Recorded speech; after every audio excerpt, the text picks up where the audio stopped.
Welcome all of you in next chapter, that is basic quantum chemistry. Before going to start the chapter basic quantum chemistry, let us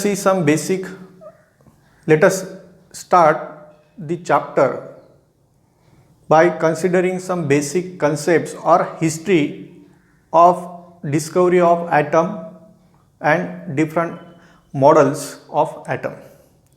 So first upon, let us start with John Dalton.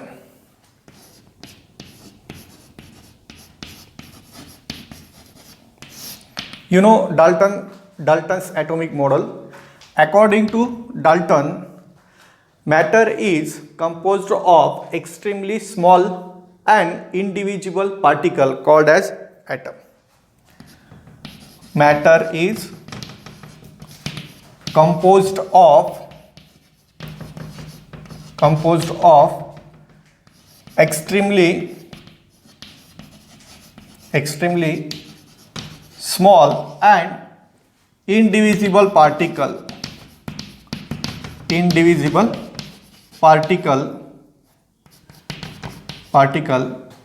called atom. Okay. Now, so according to Dalton, every matter means the chalk is also made from extremely small particle, that is atom. Okay. Every matter is made from extremely small particle. कोणतीही वस्तू असेल ती एका सगळ्यात small जो काही particle असेल त्या पार्टिकल पासून बनलेली आहे आणि त्या पार्टिकलला काय नाव दिलेलं आहे, ॲटम. बरोबर. जॉन डाल्टनने नाव दिलेलं आहे ॲटम. आणि त्यात काय म्हटलं त्याने, that particle is indivisible means it can not be further divided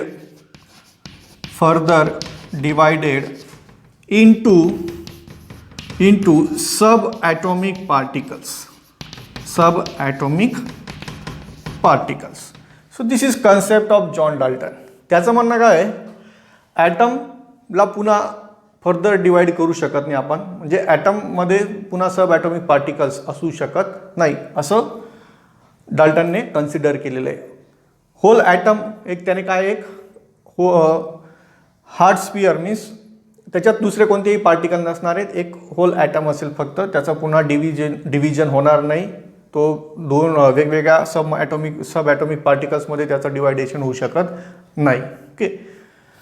but after discovery of sub atomic particles, this concept of John Dalton was ruled out. The concept of John Dalton was ruled out. So before discovery of subatomic particles like proton, neutron and electron, the Faraday proposed the law of electrolysis. You know law of electrolysis.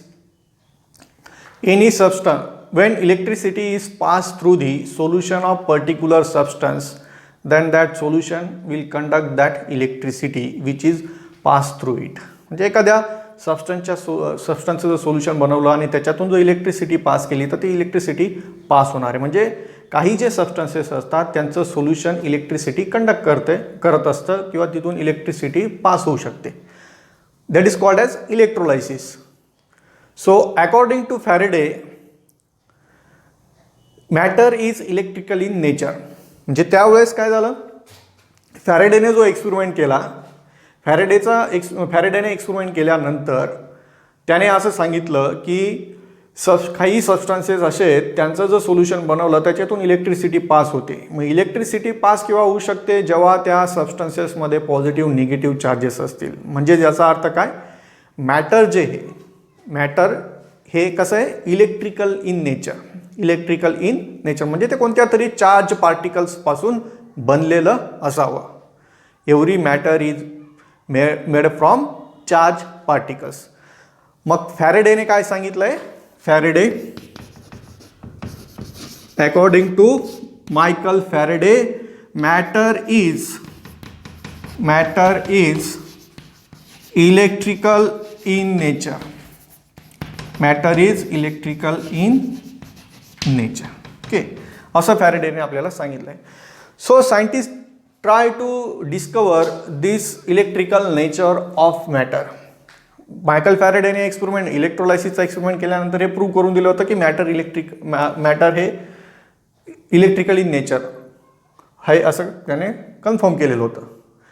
मग electrical in nature म्हणजे positive आणि negative charges तिथे असतीलच. मग scientist काय करायला लागले, experiments करायला लागले. ओके, मग so first experiment was done by J Thompson. Okay, you know जे Thomson's discharge tube experiment.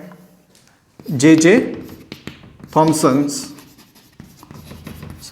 Discharge tube experiment. Discharge tube experiment. Okay, so J Thomson perform discharge tube experiment. त्याने काय केलं आहे, ग्लासची discharge tube घेतली, त्याच्यात gas fill up केला, एका साईडला कॅथोड घेतला, एका साईडला ॲनोड घेतला, बरोबर.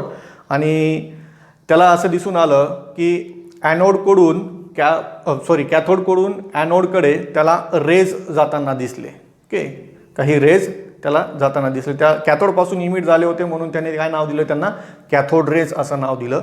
आणि त्याने असं सांगितलं की हे जे रेज आहेत कॅथोडच्या सरफेसवरून इमिट झालेले, that rays are negatively charge. Okay, that rays are negatively charge. मग जे थॉम्सनने ॲक्च्युली कशाचा शोध लावला, मग तो जो निगेटिव्हली चार्ज पार्टिकल होता, त्या निगेटिव्हली चार्ज पार्टिकलला लॉरेन्झ नावाच्या सायंटिस्टने इलेक्ट्रॉन असं नाव दिलं.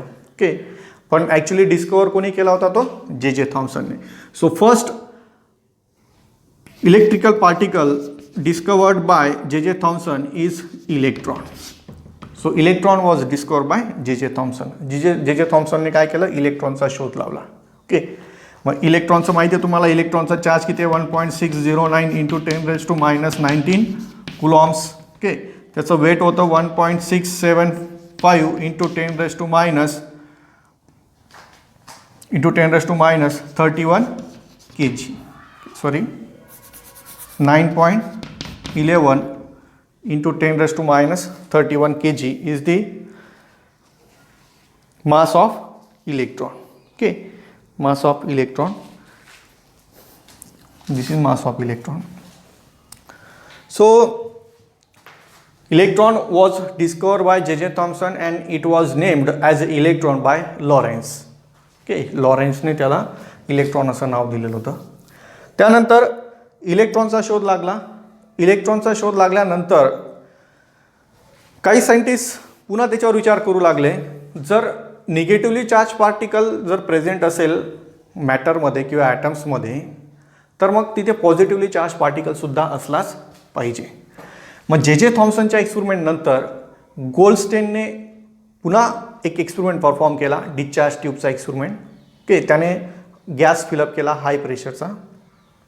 त्यानंतर एक्सपेरिमेंट परफॉर्म केल्यानंतर त्याला असं दिसून आलं की काही पॉझिटिव्ह रेज जे होते ते कॅथोडच्या सरफेसकडे ट्रॅव्हल करत होते. त्याला त्यांनी कॅनल रेज किंवा ॲनोड रेज असं नाव दिलं.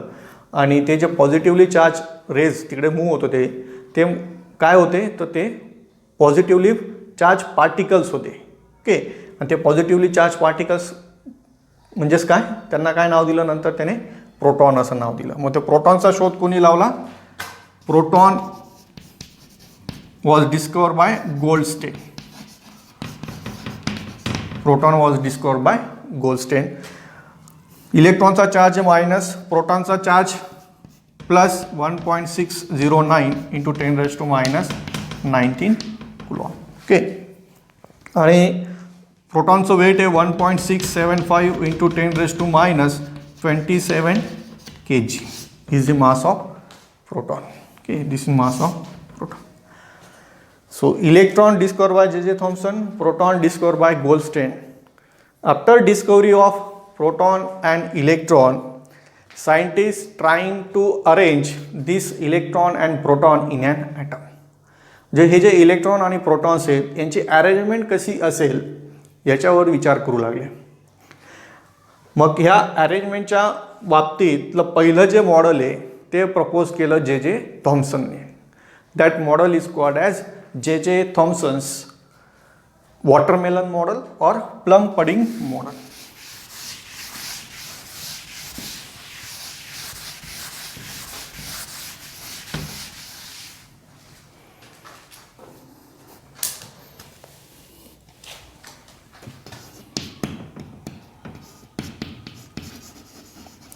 J.J. Thomson's model. According to J.J. Thomson's model, electrons are embedded in a sea of protons. जे बघा हे प्रोटॉन्स आहेत. Okay, this are the protons. This is sea of protons. Protons वरती काय positive charge आहे.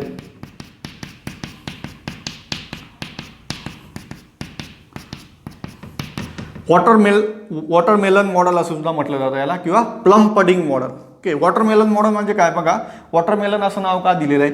Watermelon म्हणजे काय, टरबूज. टरबूजचा जो रेड पार्ट आहे तो रेड पार्ट म्हणजे काय, हे प्रोटॉन्स आहेत. आणि टरबूजचे ज्या बिया असतील त्या रेड पार्टमध्ये असतात, बरोबर. त्या रेड पार्टमधल्या ज्या बिया असतील त्या म्हणजे काय असणार आहेत, electrons. So electrons are embedded in a sea of protons. जेवढे प्रोटॉन्स असतील तेवढेच इलेक्ट्रॉन्स असतील. Okay, so Thomson's model satisfy the condition of electrical neutrality. आता मॅटर जे काय, मॅटर इलेक्ट्रिकली न्यूट्रल आहे. Okay, matter is electrically neutral. पण ते सोल्युशन बनवलं तर ते इलेक्ट्रिसिटी कंडक्ट करत असतं. मग थॉम्सनचे जे मॉडेल आहे ते थॉम्सनचं मॉडेल कोणती कंडिशन सॅटिस्फाय करत आहे, की मॅटर इलेक्ट्रिकली न्यूट्रल आहे ती कंडिशन सॅटिस्फाय करत आहे. म्हणजे जेवढे प्रोटॉन्स तेवढेच इलेक्ट्रॉन्स असणार आहेत. ओके, पण जर दोन ऑपोजिटली चार्ज पार्टिकल एकमेकाच्या जवळ आलेत, बघा तुम्ही दोन वायर पिनला सॉकेटमध्ये पिन खोचलेली आणि त्या दोन वायर्स असतील, त्या दोन वायर जर तुम्ही एकमेकाच्या जवळ आणल्या, एक पॉझिटिव्ह आणि एक निगेटिव्ह, जवळ आणल्यानंतर काय होतो, स्पार्क होतो. मग तसंच जर असं असेल, सी ऑफ म्हणजे प्रोटॉन्स असतील आणि प्रोटॉन्समध्ये इलेक्ट्रॉन्स असे एम्बेडेड केलेले असतील, बरोबर. तर मग हे इलेक्ट्रॉन आणि प्रोटॉन कसे असतील, खूप क्लोज असतील, एकमेकाच्या जवळ असतील. आणि ते एकमेकाच्या जवळ असल्यामुळे काय होणार आहे, तिथं स्पार्क व्हायला पाहिजे. म्हणजे काय, atom will not exist for longer time. तिथे इलेक्ट्रॉन आणि प्रोटॉनमध्ये काय होणार आहे, जवळ आल्यामुळे काय स्पार्क होईल आणि मॅटर एक्झिस्ट राहू शकत नाही, बरोबर. तर मग जे जे थॉम्सनचं मॉडेल इथे फेल गेलेलं आहे. जे जे थॉम्सनचं मॉडेलमध्ये त्याने काय केलं, फक्त इलेक्ट्रॉन आणि प्रोटॉन्स आहेत, बरोबर. इलेक्ट्रॉन आणि प्रोटॉन मग अशी त्याने अरेंजमेंट करून दिलेली आहे. आणि मॅटर जेवढे प्रोटॉन तेवढे इलेक्ट्रॉन असतील असं त्याने सांगितलेलं आहे. पण इलेक्ट्रॉन आणि प्रोटॉन ऑपोजिटली चार्ज पार्टिकल जर जवळ आले तर त्याच्याने काय होतो, स्पार्क होतो. तर अशा पद्धतीने ॲटम्स एक्झिस्ट राहू शकत नाही. तर हे मॉडेलसुद्धा काय झालं, फेल झालेलं आहे, बरोबर. मग जे जे थॉम्सनचं जे मॉडेल आहे, जे जे थॉम्सनच्या मॉडेल नंतर रुदरफोर्डचं मॉडेल आलं. Rutherford's model gives a clear idea about the structure of atom. रुदरफोर्डच्या मॉडेलने ॲक्च्युली ॲटमच्या स्ट्रक्चरविषयी एक क्लिअर आयडिया दिली होती. म्हणजे त्याचं जे मॉडेल होतं ते बऱ्यापैकी सक्सेसफुल झालं. तर आपण बघू आता रुदरफोर्ड्स मॉडेल.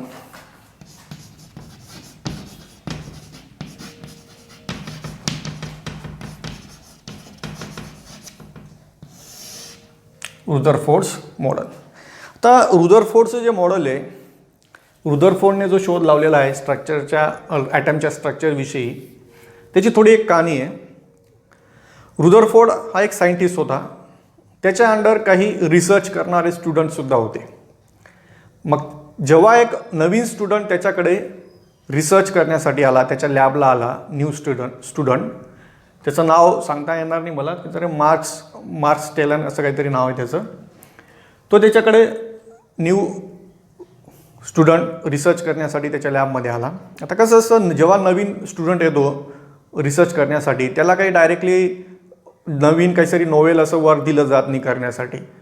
त्याला काय करतात, त्याचे म्हणजे प्रॅक्टिस व्हायला पाहिजे, हँड प्रॅक्टिस, व्यवस्थित हात साफ व्हायला पाहिजे. म्हणून काय केलं जातं, जो एक्सपेरिमेंट एखाद्याकडनं फेल गेलेला असेल तो ठीक आहे, हा तू एक्सपेरिमेंट कर.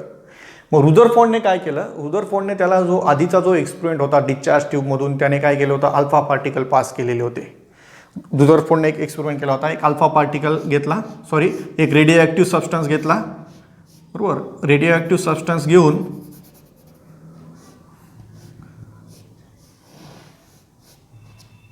हा रेडिओ ॲक्टिव्ह सबस्टन्स घेतला आणि हा रेडिओ ॲक्टिव्ह सबस्टन्स जो अल्फा पार्टिकल इमिट्स करेल, बरोबर. रेडिओ ॲक्टिव्ह सबस्टन्समधून काय केलं, सिलेक्टिव्हली काय केले त्याने, अल्फा पार्टिकल एका गोल्ड फॉईलमधून पास केले. ही एक गोल्ड फॉईल आहे इथे, दिस इज गोल्ड फॉईल.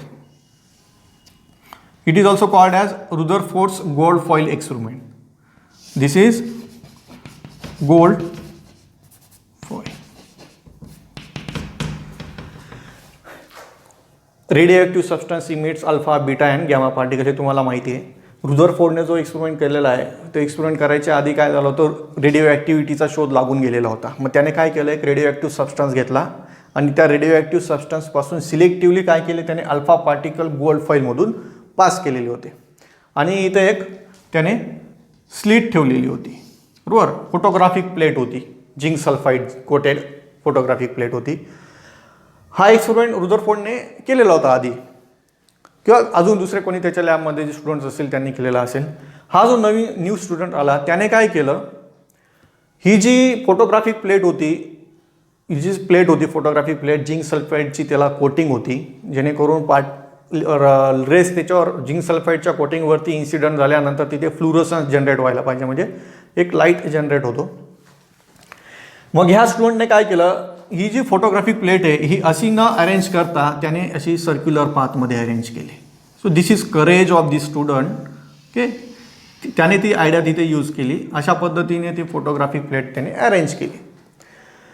आणि मग त्याचे काही जे ऑब्झर्वेशन्स होते एक्सपेरिमेंटचे, ते एक्सपेरिमेंटचे ऑब्झर्वेशन्स मग त्याने रुदरफोर्डला सांगितले. आणि रुदरफोर्डने रिपीटेडली तो एक्सपेरिमेंट केला आणि रिपीटेडली तो एक्सपेरिमेंट केल्यानंतर मग रुदरफोर्डने त्याचं मॉडेल प्रपोज केलं.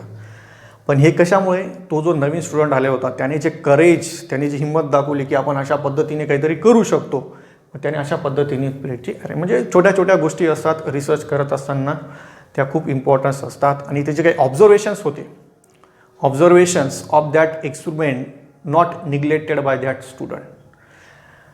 या एक्सपेरिमेंटचे ऑब्झर्वेशन त्या स्टुडंटने निग्लेक्ट केले नाही. त्याने रुदरफोर्डला जाऊन सांगितले की असे असे ऑब्झर्वेशन्स मला मिळालेले आहेत. म्हणजे खूप मायनर गोष्टी असतात, त्या ऑब्झर्व कराव्या लागतात केअरफुली, आणि तेव्हा अशा काहीतरी रिझल्ट्स मिळत असतात. मग त्या एक्सपेरिमेंटचे रिझल्ट्स काय होते नेमके बघा.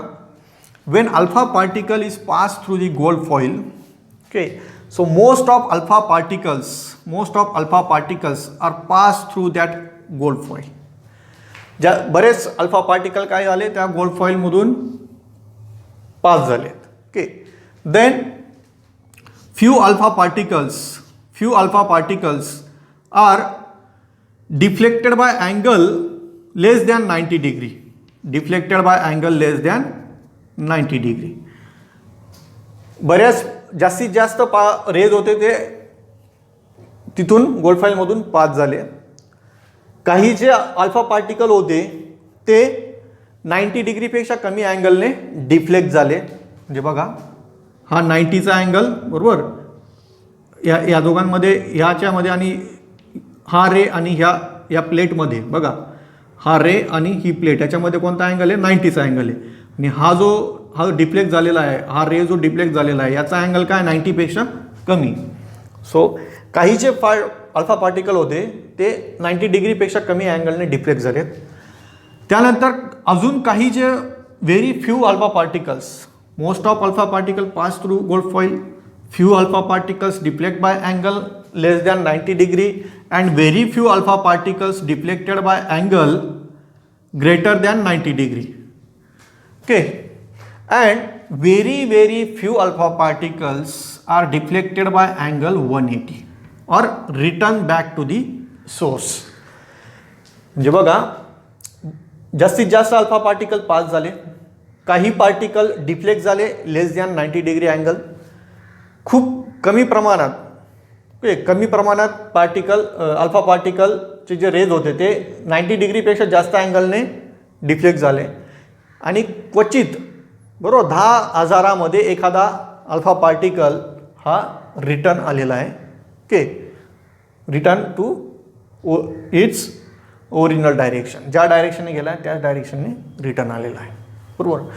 मग हे जे ऑब्झर्वेशन्स होते ह्या ऑब्झर्वेशनच्या बेसिसवरती रुदरफोर्डने कन्क्लुजन्स काढले. काय कन्क्लुजन काढलं तर बघा, अशी जर गोल्ड फॉईल घेतली, हे त्याचे ॲटम्स असतील, गोल्ड फॉईलचे ॲटम्स.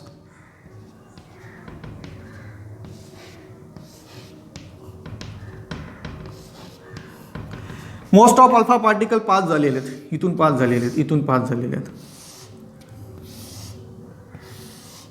बरेचसे अल्फा पार्टिकल काय झालेत, डिफ्लेक्ट झालेले आहेत. बरोबर. काही अल्फा पार्टिकल असे डिफ्लेक्ट झालेले आहेत, काही अल्फा पार्टिकल इथून असे रिटर्न आलेले आहेत. Most of alpha particles are pass through that gold foil, means there is lot of empty space is present in an atom. ॲटममध्ये काय लॉट ऑफ एम्प्टी स्पेस आहे. बरोबर. त्यानंतर अल्फा पार्टिकल्स, आता alpha particles are positively charge. Alpha particle कसे आहेत, positively charge आहेत. आणि हे जे डिफ्लेक्शन झालेलं आहे, हे डिफ्लेक्शन असेल किंवा ह्या टाईपचं डिफ्लेक्शन असेल, हे डिफ्लेक्शन का झालेलं आहे, किंवा हे 180 डिग्रीने डिफ्लेक्शन झालेलं आहे, हे डिफ्लेक्शन का झालेलं आहे, due to repulsion of positively charge alpha particles and positively charge nucleus. हे असं डिफ्लेक्शन का केव्हा दिसेल, जेव्हा दोन सेम चार्जेस असलेले पार्टिकल जर जवळ आले, त्यांच्यामध्ये काय होतं, रिपल्शन होतं, ते एकमेकापासून लांब चालले गेले. मग तसंच अल्फा पार्टिकल सुद्धा कसे होते, पॉझिटिव्हली चार्ज होते. न्यूक्लियस आतमध्ये पॉझिटिव्हली चार्ज होता, त्यामुळे तिथं डिफ्लेक्शन झाले. आता बघा, इलेक्ट्रॉन निगेटिव्हली चार्ज आहेत आणि प्रोटॉन पॉझिटिव्हली चार्ज आहेत. मग याचा अर्थ काय, प्रोटॉन कुठं असतील, मग पॉझिटिव्हमध्ये रिपल्शन होत आहे ना. हे जे रेज आहेत अल्फा पार्टिकल जे पॉझिटिव्हली चार्ज आहेत, हे डिफ्लेक्ट कशामुळे झाले, पॉझिटिव्हली चार्ज प्रोटॉन्समुळे. बरोबर. मग जास्तीत जास्त पास झालेले आहेत, म्हणजे याचा अर्थ काय, तिथं एम्प्टी स्पेस आहे. बरोबर. खूप कमी प्रमाणात अल्फा पार्टिकल डिफ्लेक्ट झालेले आहेत, काही रिटर्न आले. तो रिटर्न कोण येईल, जो एक्झॅक्टली न्यूक्लियसच्या सेंटरवरती बंबार्ड झाला असेल, तोच एक्झॅक्टली रिव्हर्स डायरेक्शनने आलेला असेल. बरोबर. जो अल्फा पार्टिकल डायरेक्टली न्यूक्लियसच्या सेंटरवर इन्सिडंट झाला असेल, तो कोणत्या डायरेक्शनला आला आहे, रिव्हर्स डायरेक्शनला आलेला आहे. बरोबर. आणि हे जे अल्फा पार्टिकल आहेत, हे अल्फा पार्टिकल असे 90 डिग्रीपेक्षा कमी किंवा 90 डिग्रीपेक्षा जास्त अँगलने डिफ्लेक्ट का झाले आहेत, ते न्यूक्लियसच्या जवळून गेलेले असतील. बरोबर. हा न्यूक्लियस असेल, ह्या न्यूक्लियसच्या जवळून गेलेत म्हणून ते काय झालंय, त्यांचं डिफ्लेक्शन झालं आहे, असे गेलेले असतील. बरोबर. त्यामुळे यांचं डिफ्लेक्शन झालेलं आहे. म्हणजे याचा अर्थ काय, रुदरफोर्डने कन्क्लुजन काय काढलं की ॲटममध्ये खूप एम्प्टी स्पेस आहे. And whole positive charge of atom is situated at the centre of that atom. आणि त्याला काय नाव दिलं त्याने, nucleus. So according to Rutherford, nucleus is positively charge and electron is revolving around that nucleus.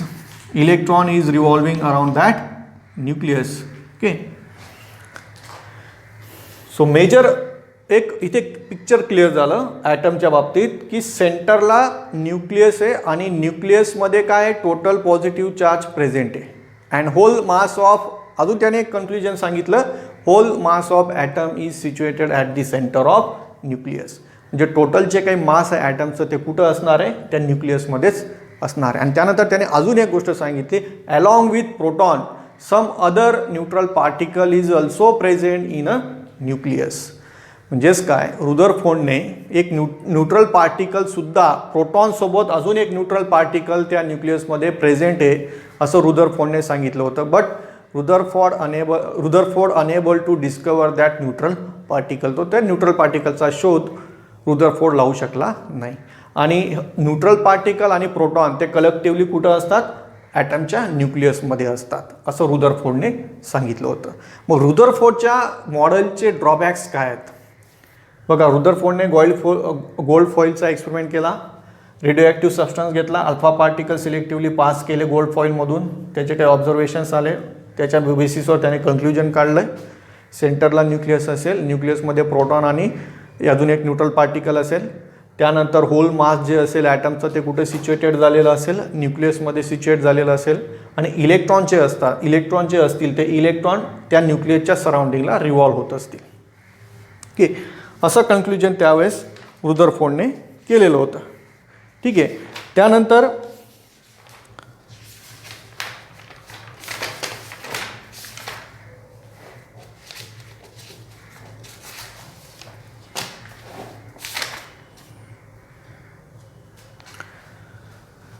रुदरफोर्डच्या एक्सपेरिमेंटचे drawbacks काय आहेत? आता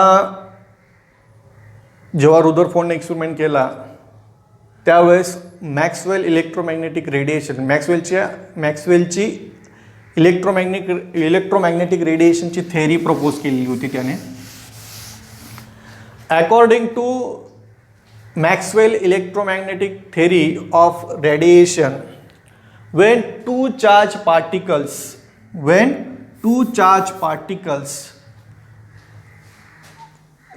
one charge particle is revolved around the other oppositely charged particle, then that revolving particle will continuously lose energy. Okay, मग बघा काय म्हणणं होतं त्याचं, जेव्हा दोन चार्ज पार्टिकल असतील आणि ते एकमेकाच्या म्हणजे एका चार्ज पार्टिकलच्या अवतीभोवती दुसरा ऑपोजिटली चार्ज पार्टिकल जर रिव्हॉल्व होत असेल, ओके, त्यावेळेस तो रिव्हॉल्व होणारा चार्ज पार्टिकल काय करेल, कंटिन्युअसली एनर्जी इमिट करेल. बरोबर, असं मॅक्सवेलच्या इलेक्ट्रोमॅग्नेटिक थेअरीनुसार सांगितलेलं होतं. मग रुदरफोर्डला त्यावेळेस ते एक्सप्लेन करता आलं नाही. काय एक्सप्लेन करता आलं नाही? आता मॅक्सवेलच्या थेअरीनुसार काय होईल, जर हा सेंटरला हा न्यूक्लियस आहे, हा इलेक्ट्रॉन आहे. ठीक आहे, इलेक्ट्रॉन काय होतोय, या न्यूक्लियसच्या सराउंडिंगला रिव्हॉल्व होतोय. आणि according to Maxwell theory of electromagnetic radiation, as electron is revolve around this nucleus, it should emit energy, or it should continuously emit radiation, and by emitting radiation it will loses its energy. Radiation emit केल्यामुळे काय होणार आहे, त्याची energy कमी कमी होत जाईल, तो एनर्जी लूज करेल. As it loses energy it will going through a spiral path. Energy lose करेल, सेंट्रिफ्युगल फोर्स कमी होत जाईल आणि इलेक्ट्रोस्टॅटिक फोर्स ऑफ अट्रॅक्शन काय होणार आहे, वाढत जाईल. या इलेक्ट्रॉन आणि न्यूक्लियसमधलं इलेक्ट्रोस्टॅटिक फोर्स ऑफ अट्रॅक्शन वाढत जाईल. Electrostatic force of attraction energy lose झाल्यामुळे वाढत जाईल. त्यामुळे काय होईल, electron will going through a spiral path and ultimately falls on a nucleus. Means in short, atom does not exist, and this process requires only 10 raised to minus 10 meter. Okay, so atom will exist only for 10 raised to minus 10 meter, म्हणजे 10 raised to minus 10 second इतक्या वेळेसाठी item exist राहू शकतो. जर असं राहिलं असतं तर मी आता लेक्चर देऊ शकत नसतो तुमच्यासमोर. Within 10 raised to minus 10 second me destroy झालो असतो. ओके, किंवा तुम्ही लेक्चर पाहू शकले नसते, इतक्या कमी वेळेतच तुम्ही सुद्धा डिस्ट्रॉय झाले असते. So as electron is going through a spiral path, it will ultimately fall on a nucleus. Okay, so if this happens then atom does not exist, or we can say atom is unstable, but in actual atom is stable. Actual काय, item stable. आता हा chalk आहे माझ्या हातामध्ये, हा सुद्धा exist राहू शकला नसता, फक्त 10 raised to minus 10 सेकंडसाठी याचं लाईफ टाईम राहिला असता. बरोबर, पण काय तो स्टेबल आहे, मी हातात पकडू शकतो त्याला, हा स्टेबल आहे. आपली बॉडीसुद्धा काय इलेक्ट्रॉन प्रोटॉन्सपासूनच बनलेली आहे. तसं जर झालं असतं तर मग आपण सुद्धा एक्झिस्ट राहू शकलो नसतो, इतक्याच वेळेसाठी आपण एक्झिस्ट राहू शकलो असतो. हे त्याचं ड्रॉबॅक होतं. रुदरफोर्डला हे एक्सप्लेन करता आलं नाही. ओके, तेव्हा काय होतं, तेव्हा ते क्लासिकल मेकॅनिक्स होतं. ते क्लासिकल मेकॅनिक्स काय आहे, त्याचे ॲझम्पशन्स काय आहेत ते आपण नंतर डिस्कस करू. हे त्याला एक्सप्लेन करता आलं नाही. त्यानंतर त्याचं दुसरं जे ड्रॉबॅक होतं, as energy is emitted continuously, then spectrum of atom will be continuous. असा कंटिन्युअस स्पेक्ट्रम मिळायला पाहिजे होता. बरोबर, आता स्पेक्ट्रम काय मी तुम्हाला सांगतो थोड्या वेळात, पण हे तुम्ही लक्षात घ्या, जर इलेक्ट्रॉन कंटिन्युअस एनर्जी इमिट करतोय, रेडिएशन इमिट करतोय, तर कंटिन्युअस रेडिएशन इमिट करत असेल तर आपल्याला कंटिन्युअस बँड मिळायला पाहिजे. म्हणजे जो काही ॲटॉमिक स्पेक्ट्रम असेल ॲटमचा, ॲटॉमिक स्पेक्ट्रम कसा असला पाहिजे, ॲटॉमिक स्पेक्ट्रम हा कंटिन्युअस असला पाहिजे. पण ॲक्च्युली स्पेक्ट्रम हा कंटिन्युअस न मिळता असा लाईन स्पेक्ट्रम मिळतो, लाईन्स मिळतात. ओके, लाईन स्पेक्ट्रम मिळतो, कंटिन्युअस स्पेक्ट्रम मिळत नाही. मग हे सुद्धा रुदरफोर्डला एक्सप्लेन करता आलं नाही की लाईन स्पेक्ट्रम का मिळतोय, जर एनर्जी कंटिन्युअस इमिट होत असेल तर मग कंटिन्युअस स्पेक्ट्रम मिळायला पाहिजे. हे जे काही ऑब्झर्वेशन्स होते, ह्या ज्या काही गोष्टी होत्या, या रुदरफोर्डला त्याच्या मॉडेलच्या बेसिसवरती एक्सप्लेन करता आल्या नाहीत. हे रुदरफोर्डच्या मॉडेलचे ड्रॉबॅक्स आहेत. ओके, सो आता हे रुदरफोर्डच्या मॉडेलपर्यंत आलो आहेत आपण, बरोबर. याच्यात काय बघा, सुरुवातीला जॉन डॉल्टनने सांगितलं ॲटम इंडिव्हिजिबल आहे, पण फॅरेडेने एक्सपेरिमेंट केला इलेक्ट्रोलायसिसचा, त्याच्या अकॉर्डिंग मॅटर ॲटमचं डिव्हिजन पॉसिबल आहे, ते इलेक्ट्रिकल नेचर आहे ॲटमचं. मग त्याच्यात जे थॉम्सनने इलेक्ट्रॉनचा शोध लावला, त्यानंतर गोल्डस्टेनने प्रोटॉनचा शोध लावला, त्यानंतर मग इलेक्ट्रॉन आणि प्रोटॉनचा शोध लागल्यानंतर काय झाली, यांची अरेंजमेंट कशी असेल त्याच्याबद्दल चर्चा सुरू झाली. मग जे थॉम्सनने त्याचं प्लम पडिंगचं मॉडेल प्रपोज केलं, बरोबर. मग ते मॉडेल पण त्याचं फेल झालं, कारण पॉझिटिव्हली चार्ज पार्टिकल्स एकमेकाच्या जवळ असतील तर तिथे स्पार्क व्हायला पाहिजे. ओके, मग ते सुद्धा पॉसिबल नाही आहे. मग त्यानंतर रुदरफोर्डने मॉडेल प्रपोज केलं. रुदरफोर्डच्या मॉडेलनुसार काय आहे तर सेंटरला न्यूक्लियस आहे, न्यूक्लियसमध्ये प्रोटॉन आणि एक न्यूट्रल पार्टिकल आहे, आणि इलेक्ट्रॉन त्या न्यूक्लियसच्या सराउंडिंगला रिव्हॉल्व होत असतात, बरोबर. त्यानंतर रुदरफोर्डच्या मॉडेलचे ड्रॉबॅक्स काय आहेत, जर मॅक्सवेलची थेरी होती इलेक्ट्रोमॅग्नेटिक रेडिएशनची, त्याच्यामध्ये काय होतं, चार्ज पार्टिकल एखाद्या दुसऱ्या अपोजिटली चार्ज पार्टिकल भोवती जर रिव्हॉल्व होत असेल तर तो कंटिन्युअस एनर्जी इमिट करतो. आणि जर रुदरफोर्डला हे एक्सप्लेन करता आलं नाही की कंटिन्युअस एनर्जी इमिट करतोय, तर तो कंटिन्युअसली एनर्जी इमिट केल्यामुळे एनर्जी लूज करेल आणि अल्टिमेटली न्यूक्लियसवरती फॉल होईल आणि ॲटम हा अनस्टेबल असणार आहे. पण ॲक्च्युअल ॲटम हा स्टेबल होता. मग हा स्टेबल का हे रुदरफोर्डला एक्सप्लेन करता आलं नाही. त्यानंतर जे ॲटॉमिक स्पेक्ट्रम्स मिळाले होते, ॲटॉमिक स्पेक्ट्रोमीटरने जे काही ॲटॉमिक स्पेक्ट्रम मिळाले होते ते लाईन स्पेक्ट्रम मिळालेले होते, बरोबर. पण जर कंटिन्युअस एनर्जी इमिट करत असेल तर कंटिन्युअस स्पेक्ट्रम मिळायला पाहिजे. मग लाईन स्पेक्ट्रम का मिळतोय हे सुद्धा रुदरफोर्डला एक्सप्लेन करता आलेलं नाही आहे. ठीक आहे, so this is drawbacks of Rutherford's model. त्यानंतर लॉर्ड चॅडविक, ज्याने न्यूट्रॉनचा शोध लावला, त्याने काय केलं, अल्फा पार्टिकल्स बोरॉन आणि बेरिलियम सारख्या लाईट पार्टिकल्सवरती बंबार्ड केले, आणि त्याच्यात बंबार्डिंग केल्यानंतर अल्फा पार्टिकलची बोरॉन आणि बेरिलियमवरती बंबार्डमेंट केली, आणि त्याच्यानंतर एक दुसऱ्या बोरॉनचं एका दुसऱ्या इलिमेंटमध्ये कन्वर्शन झालं, बेरिलियमचं दुसऱ्या एका इलिमेंटमध्ये कन्वर्शन झालं, आणि तिथून एक न्यूट्रल पार्टिकल इमिट झाला जो पॉझिटिव्ह साईडला पण म्हणजे कॅथोडकडेही डिफ्लेक्ट झाला नाही आणि ॲनोडकडेही डिफ्लेक्ट झाला नाही. प्रॉब्लेम काय होता या न्यूट्रल पार्टिकलचा, तो कोणत्याही साईडला डिफ्लेक्ट होत नव्हता. पॉझिटिव्ह साईडला पॉझिटिव्ह प्लेटकडे डिफ्लेक्ट होत नव्हता किंवा निगेटिव्ह प्लेटकडे डिफ्लेक्ट होत नव्हता, त्यामुळे त्याचा शोध लावणं जरा अवघड होतं. पण चॅडविकने त्याच्यावरती तो शोध लावला. मग चॅडविकने जो काही न्यूट्रल पार्टिकल इमिट झाला होता, अल्फा पार्टिकल बोरॉनवरती किंवा बेरिलियमवरती बंबार्ड केल्यानंतर त्याचा स्टडी केला, आणि त्याचा स्टडी केल्यानंतर त्याने असं शोध लावला की न्यूक्लियसमध्ये जो न्यूट्रल पार्टिकल आहे तो न्यूट्रल पार्टिकल अल्फा पार्टिकलची बंबार्डमेंट केल्यानंतर इमिट होतोय, आणि त्या न्यूट्रल पार्टिकलला त्याने नाव दिलं आहे न्यूट्रॉन. ओके, न्यूट्रल पार्टिकलला नाव दिलं आहे न्यूट्रॉन. मग कोणी शोधून काढला हा, चॅडविकने. Okay, Chadwick, lord Chadwick discover the neutron.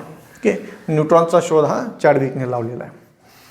आता आपण थोडंसं स्पेक्ट्रममध्ये जाऊ, स्पेक्ट्रम नेमकं काय असतं ते, आणि नंतर मग पुढच्या मॉडेलकडे जाऊ.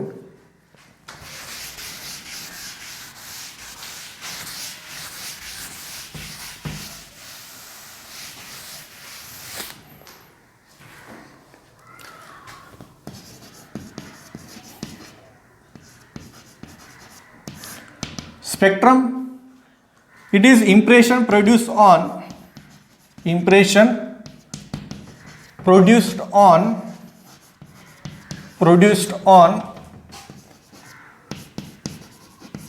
photographic plate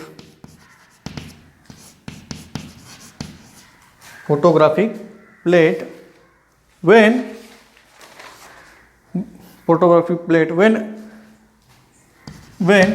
radiation of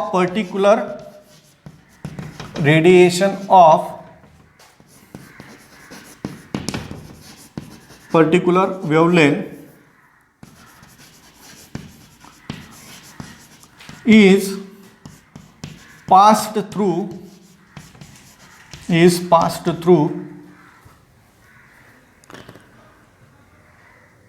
diffraction grating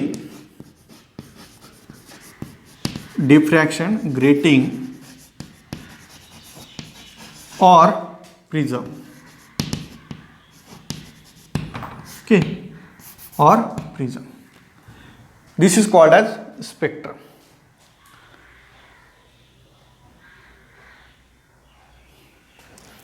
मग याच्यात दोन टाईपचे स्पेक्ट्रम आहेत, emission spectrum and absorption spectrum.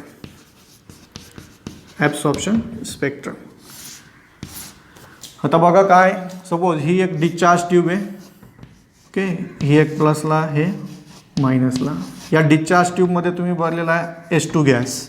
Okay, discharge tube म्हणजे बघा याला काय पॉझिटिव्ह आणि निगेटिव्हला कनेक्ट केलेले आहे. जे हीट एनर्जी सप्लाय करताय तुम्ही त्या गॅसला, हीट एनर्जी मिळाल्यामुळे काय होईल, molecules of hydrogen gas get excited. म्हणजे एक्साइटेड म्हणजे काय, त्याचे जे इलेक्ट्रॉन जे असतील हायड्रोजनमधले ते इलेक्ट्रॉन काय होतील, एक्साइट होतील.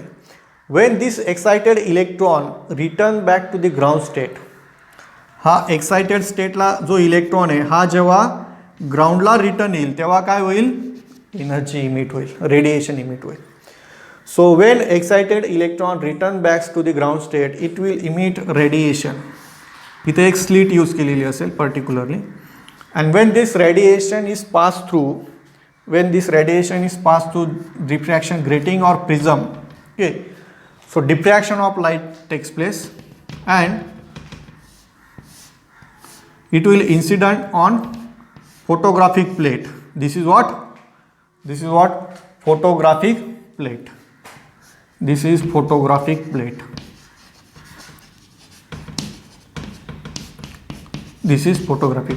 या फोटोग्राफिक प्लेटवरती तुम्हाला काहीतरी इम्प्रेशन लाईन्स वगैरे दिसते, बरोबर. That is called as spectrum. Photographic प्लेटवरती तुम्हाला जे काही इमेज मिळणार आहे that is called as spectrum. Okay, मग स्पेक्ट्रममध्ये पण मी तुम्हाला सांगितलं होतं लाईन स्पेक्ट्रम असतो किंवा कंटिन्युअस और band spectrum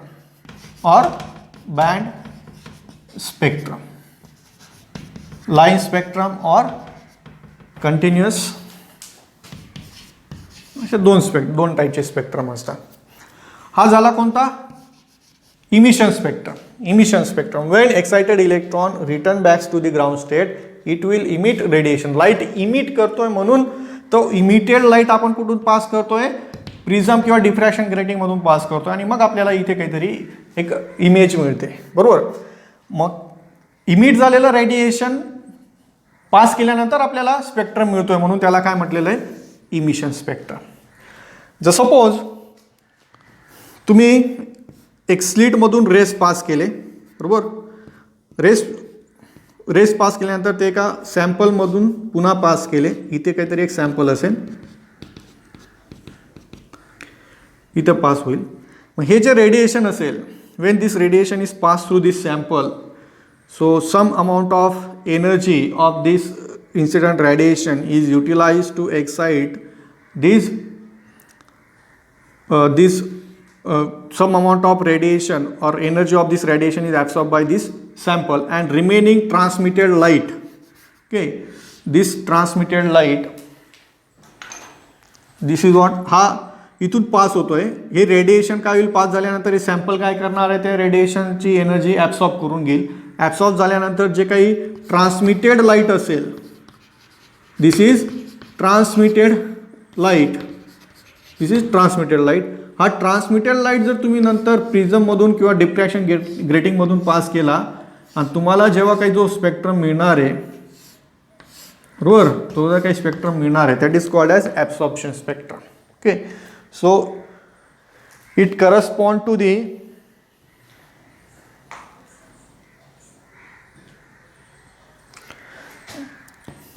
absorption spectrum correspond to the radiation used in exciting the electron from ground state to the excited state, and this is the emission spectrum correspond to the radiation emitted when excited electron returns back to the ground state. म्हणजे excited electron जेव्हा ग्राउंडला येईल बरोबर, तेव्हा जो excited electron जेव्हा ग्राउंडला येईल तेव्हा जो लाईट इमिट होईल तो पास केल्यानंतर जो काही स्पेक्ट्रम मिळेल तो इमिशन स्पेक्ट्रम, आणि त्यानंतर एखादा सॅम्पलमधून लाईट पास केलं बरोबर, लाईट ॲब्सॉर्ब होईल आणि रिमेनिंग जो ट्रान्समिटेड लाईट असणार आहे तो ट्रान्समिटेड लाईट जर तुम्ही डिफ्रॅक्शन ग्रेटिंगमधून पास केल्यानंतर जो स्पेक्ट्रम मिळेल तो असणार आहे तुमचा ॲब्सॉर्प्शन स्पेक्ट्रम. मग इथे दोन टाईपचे स्पेक्ट्रम असतात. लाईन स्पेक्ट्रम म्हणजे तुम्हाला सांगितलं मी असा स्पेक्ट्रम मिळू शकतो, म्हणजे या फोटोग्राफिक प्लेटवरती तुम्हाला अशा लाईन्स मिळू शकतात, किंवा मग फोटोग्राफिक प्लेटवरती तुम्हाला असं कंटिन्युअस बँड मिळू शकतो, असा कंटिन्युअस बँडसुद्धा मिळू शकतो बरोबर. मग लाईन स्पेक्ट्रम आणि बँड स्पेक्ट्रम असे दोन टाईपचे स्पेक्ट्रम्स असतात बरोबर. स्पेक्ट्रम्स नंतर तुम्हाला इलेक्ट्रोमॅग्नेटिक रेडिएशन्स, आता हे कळालं आहे तुम्हाला स्पेक्ट्रम काय असो हे तुम्हाला समजलेलं आहे, व्यवस्थित लक्षात ठेवा, बेसिक कन्सेप्ट आहे.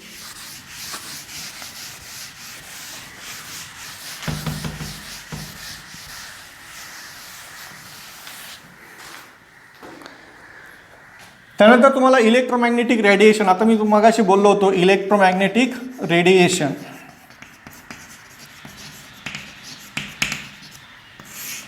Electromagnetic radiation is associated with wavelength. Associated with wavelength. Wavelength is what? Distance between two successive crest and trough.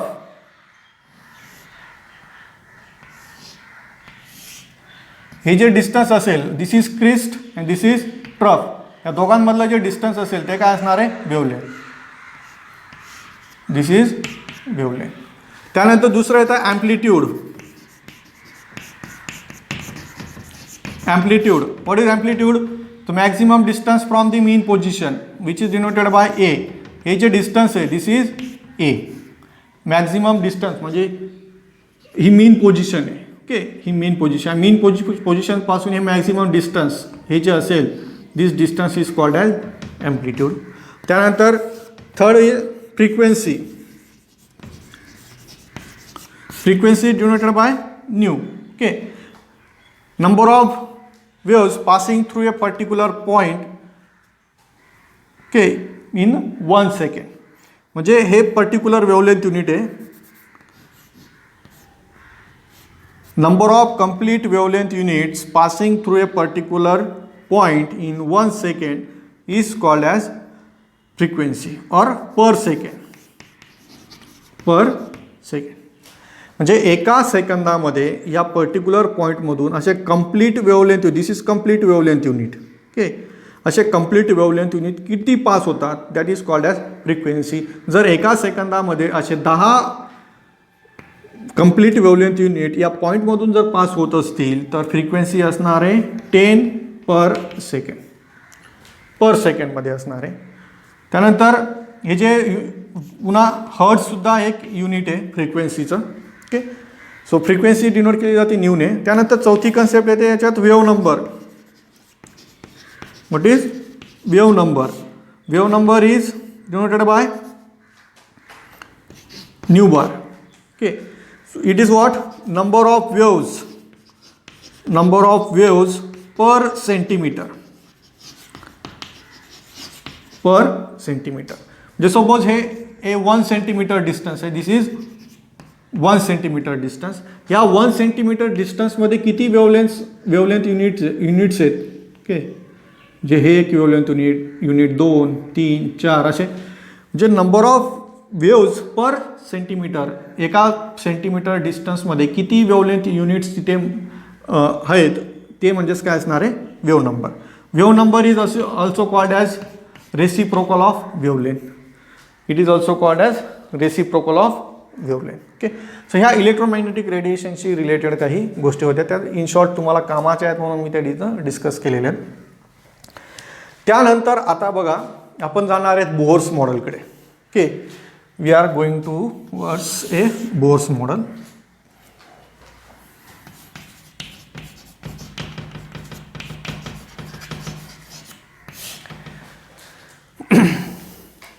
त्यानंतर बघा रुदरफोर्डच्या मॉडेलमध्ये रुदरफोर्डने एक गोष्ट अशी सांगितली होती की इलेक्ट्रॉन जो असेल हा न्यूक्लियस आहे, ठीक आहे, हा न्यूक्लियस आहे.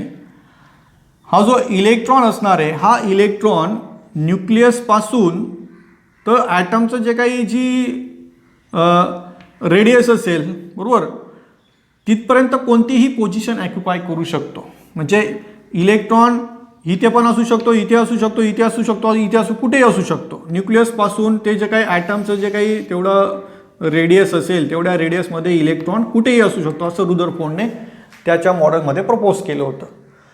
पण हे जे काही ड्रॉबॅक्स होते रुदरफोर्डच्या मॉडेल्सने ते बोर्सच्या मॉडेलने ओव्हरकेम केलेले होते. According to Rutherford electrons are revolve around the nucleus in a certain non-radiating orbit.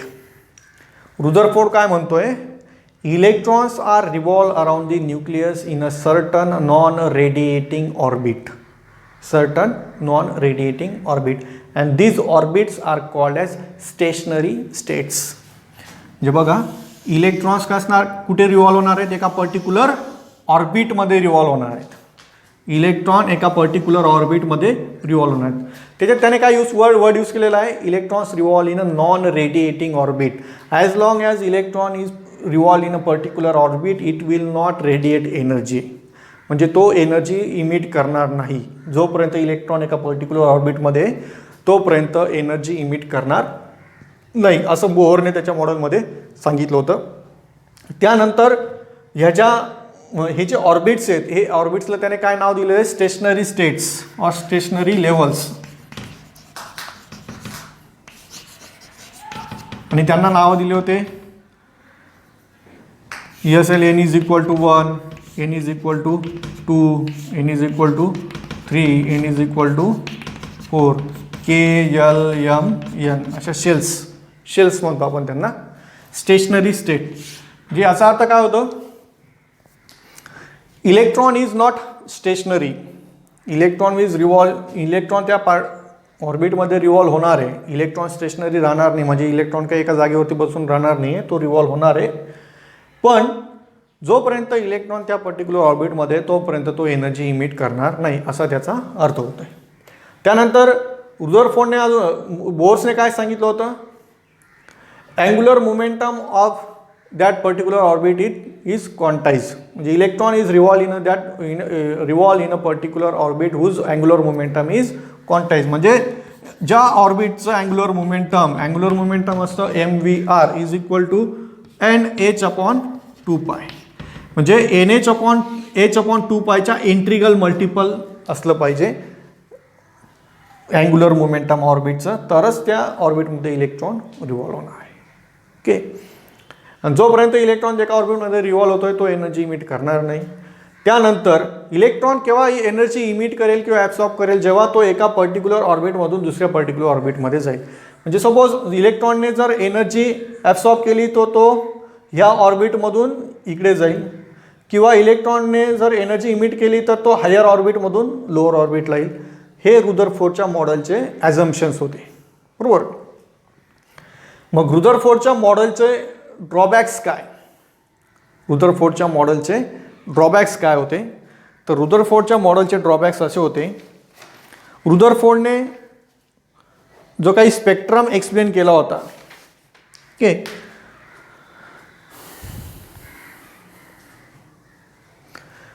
रुदरफोर्डच्या मॉडेलनुसार आता रुदरफोर्डच्या मॉडेलमध्ये काय होतं, अकॉर्डिंग टू रुदरफोर्ड मॉडेल आपल्याला स्पेक्ट्रम कसा मिळायला पाहिजे, कंटिन्युअस मिळायला पाहिजे. पण ॲक्च्युअल स्पेक्ट्रम कसा मिळत होता, लाईन स्पेक्ट्रम मिळत होता. मग रुदरफोर्डने काय केलं, रुदरफोर्डने लाईन स्पेक्ट्रम का मिळतोय हे एक्सप्लेन केलं. कारण इलेक्ट्रॉन इथून इथं गेला बरोबर, किंवा हायर लेवलमधून लोअर लेवलला आला तर एनर्जी इमिट होईल, मग आपल्याला एक लाईन मिळेल. इथून इकडे चौथ्या शेलमधून तिसऱ्या शेलला आला तेव्हा रेडिएशन इमिट होईल, तेव्हा एक लाईन मिळेल. म्हणजे लाईन स्पेक्ट्रम का मिळतोय हे रुदरफोर्डच्या मॉडेलवरून बोहरच्या मॉडेलवरून आपल्याला एक्सप्लेन करता येतं आहे बरोबर. लाईन स्पेक्ट्रम का मिळतो हे बोहरच्या मॉडेलवरून आपल्याला एक्सप्लेन करता येत आहे. पण बोहरच्या मॉडेलचा ड्रॉबॅक काय होता, Bohr's explain atomic spectrum of hydrogen atom only.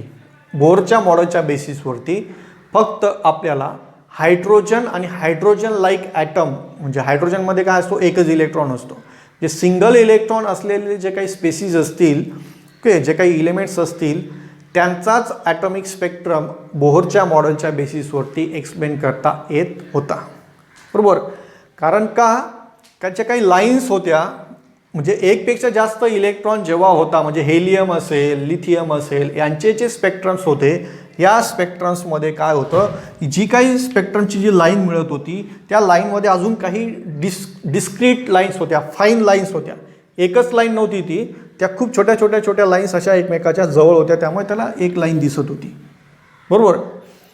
मग जेव्हा ॲडव्हान्स स्पेक्ट्रोमीटर यूज केले गेले, ॲडव्हान्स स्पेक्ट्रोमीटर्स यूज केल्यानंतर असं दिसून आलं की ही सिंगल लाईन नसून ह्या लाईनचं काय झालेलं आहे, स्प्लिटिंग झालेली आहे. ओके, अशा छोट्या छोट्या छोट्या छोट्या छोट्या बऱ्याच लाईन्स आहेत आणि तेव्हा ती एक लाईन आपल्याला दिसते.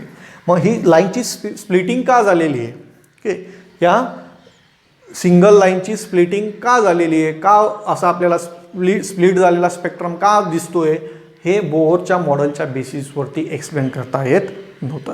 हे बोहरच्या मॉडेलचं ड्रॉबॅक होतं बरोबर. त्यानंतर मॅग्नेटिक फील्ड अप्लाय केल्यानंतर पुन्हा अजून तिथे स्प्लिटिंग दिसत होती लाईन्सची, ते सुद्धा त्याच्या मॉडेलच्या बेसिसवरती एक्सप्लेन करता आलेलं नाही आहे. म्हणजे बघा, बोहरचं मॉडेल फक्त तुम्हाला हायड्रोजनसारखे ॲटम ज्याच्याजवळ एकच इलेक्ट्रॉन आहे त्या ॲटमच्या ॲटॉमिक स्पेक्ट्रम, त्या ॲटमचा ॲटॉमिक स्पेक्ट्रम एक्सप्लेन करण्यासाठी यूज झालं. त्यानंतर ज्यांच्याकडे एकापेक्षा जास्त इलेक्ट्रॉन्स आहेत त्यांच्या ॲटॉमिक स्पेक्ट्रमच्या लाईन्सच्या स्प्लिटिंग का झालेली आहे, जवळजवळ असलेल्या खूप जवळजवळ असलेल्या लाईन्स त्या स्पेक्ट्रममध्ये दिसत होत्या, त्या लाईन्स का मिळालेल्या आहेत ते एक्सप्लेन करता येत नव्हतं. त्यानंतर मॅग्नेटिक फील्ड अप्लाय केल्यानंतर लाईन्सची अजून स्प्लिटेड स्पेक्ट्रम मिळत होतं आपल्याला, लाईनची स्प्लिटिंग होत होती मॅग्नेटिक फील्ड अप्लाय केल्यानंतर, ते या बेसिसवरती एक्सप्लेन करता आलेलं नव्हतं बरोबर. हे झालं रुदरफोर्डचं मॉडेल. बघा, आपण इलेक्ट्रॉनची डिस्कवरी, प्रोटॉनची डिस्कवरी, त्यानंतर रुदरफोर्ड मॉडेल, जे थॉम्सन, त्यानंतर रुदरफोर्ड, त्यानंतर आता बोहर्सकडे आलो आहे. बोहर्सकडे आता बऱ्यापैकी पिक्चर क्लिअर झालं होतं, पण त्याचे पण ड्रॉबॅक्स आहेत. ॲटॉमिक स्पेक्ट्रम एक्सप्लेन करता येत नव्हता. जो ॲडव्हान्स स्पेक्ट्रोमीटर यूज केले होते त्या ॲडव्हान्स स्पेक्ट्रोमीटरमध्ये लाईनची स्प्लिटिंग झालेली दिसली. एक सिंगल जी लाईन आपल्याला दिसत होती आधी, ॲडव्हान्स स्पेक्ट्रोमीटरमध्ये ती सिंगल लाईन नसून त्याच्या जवळजवळ खूप स्मॉल लाईन्स अशा खूप जवळ आलेल्या दिसून आल्या. असं काय ते एक्सप्लेन करता आलं नाही बरोबर. मग बोहरच्या मॉडेलचे जे ड्रॉबॅक्स होते ते ड्रॉबॅक्स सॉमरफिल्डने ओव्हरकेम केले.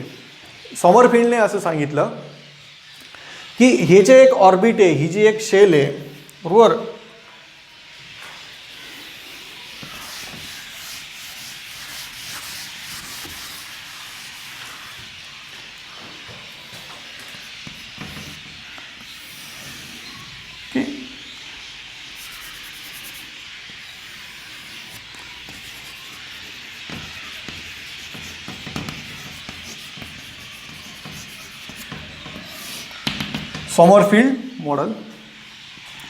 सॉमरफिल्डच्या मॉडेलमध्ये बघा, आता इथे तुम्हाला माहिती आहे हा शेल एन काय आहे, प्रिन्सिपल क्वांटम नंबर. इथे क्वांटम नंबरच्या कन्सेप्ट आलेल्या आहेत.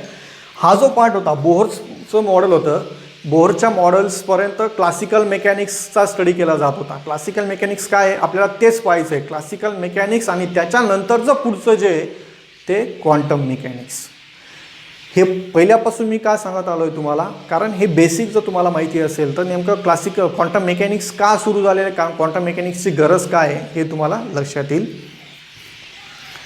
तर बघा, सॉमरफील्डच्या मॉडेलमध्ये काय होतं, सॉमरफील्डने मग आता नवीन कन्सेप्ट ॲड केली, सबसिडरी सबशेल्स. म्हणजे एका शेलमध्ये अजून सबशेल्स असतात. आता तुम्हाला माहिती आहे पहिली जी शेल असते त्याच्यात सबशेल असतात एस पी डी एफ, बरोबर. सॉमरफील्डने काय केलं,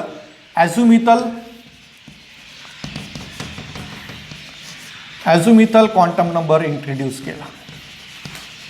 ॲझ्युमिथल quantum number that is L. म्हणजे एका शेलमध्ये काय असतात, अजून सबशेल्स असतात. आणि सबशेल्स कशा असतात, त्या इलेप्टिकल ऑर्बिट्स. त्याने कोणती कन्सेप्ट आणली, मग इलेप्टिकल ऑर्बिटची कन्सेप्ट आणलेली.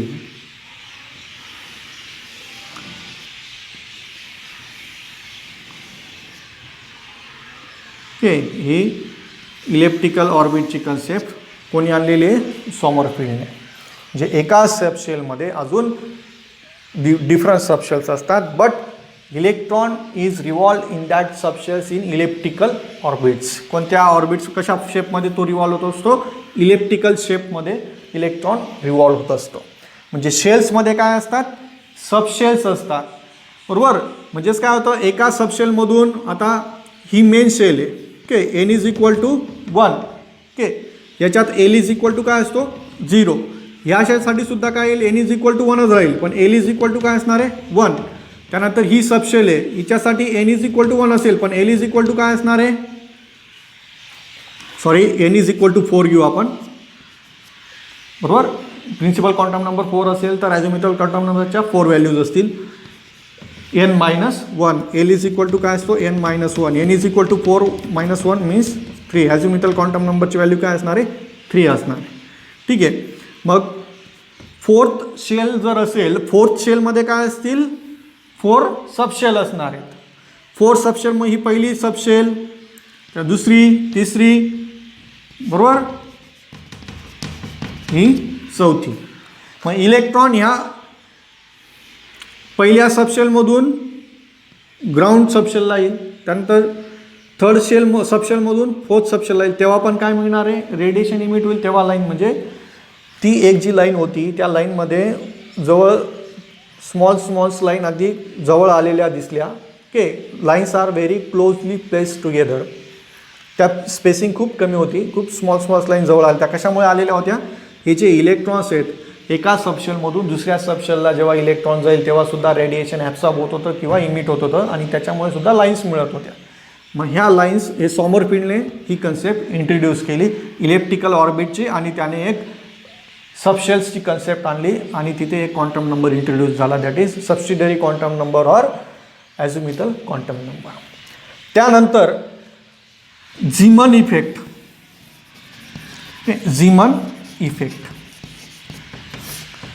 झीमन इफेक्टमध्ये सुद्धा बोहरच्या मॉडेलचे जे ड्रॉबॅक होते, आता लाईनची स्प्लिटिंग झालेली दिसली मॅग्नेटिक फील्ड ॲप्लाय केल्यानंतर. ते कशामुळे झालं, झीमन इफेक्टमध्ये काय होतं, जो काही सॅम्पल असेल पर्टिक्युलर सबस्टन्सचं, ते सॅम्पल मॅग्नेटिक फील्डमध्ये प्लेस केलं. मॅग्नेटिक फील्डमध्ये प्लेस केल्यानंतर काय झालं, त्याचे स्प्लिटिंग झाली. स्प्लिटिंग कशामुळे होते, स्प्लिट झालेला स्पेक्ट्रा का मिळाला, कारण जे काही ऑर्बिट्स होते, ओके, ऑर्बिट्स काय होते, ऑर्बिटचं स्पेस ओरिएंटेशन होतं. स्पेसमध्ये काय होतं, orientation, that is called as spatial quantization. That is called as orientation quantization or spatial quantization. म्हणजे बघा तुम्ही suppose L is equal to 0 असेल. आता झीमन इफेक्टने कोणती कन्सेप्ट इंट्रोड्यूस केली, मॅग्नेटिक क्वांटम नंबरची. Magnetic quantum number, this is related to orientation. Okay, जर सपोज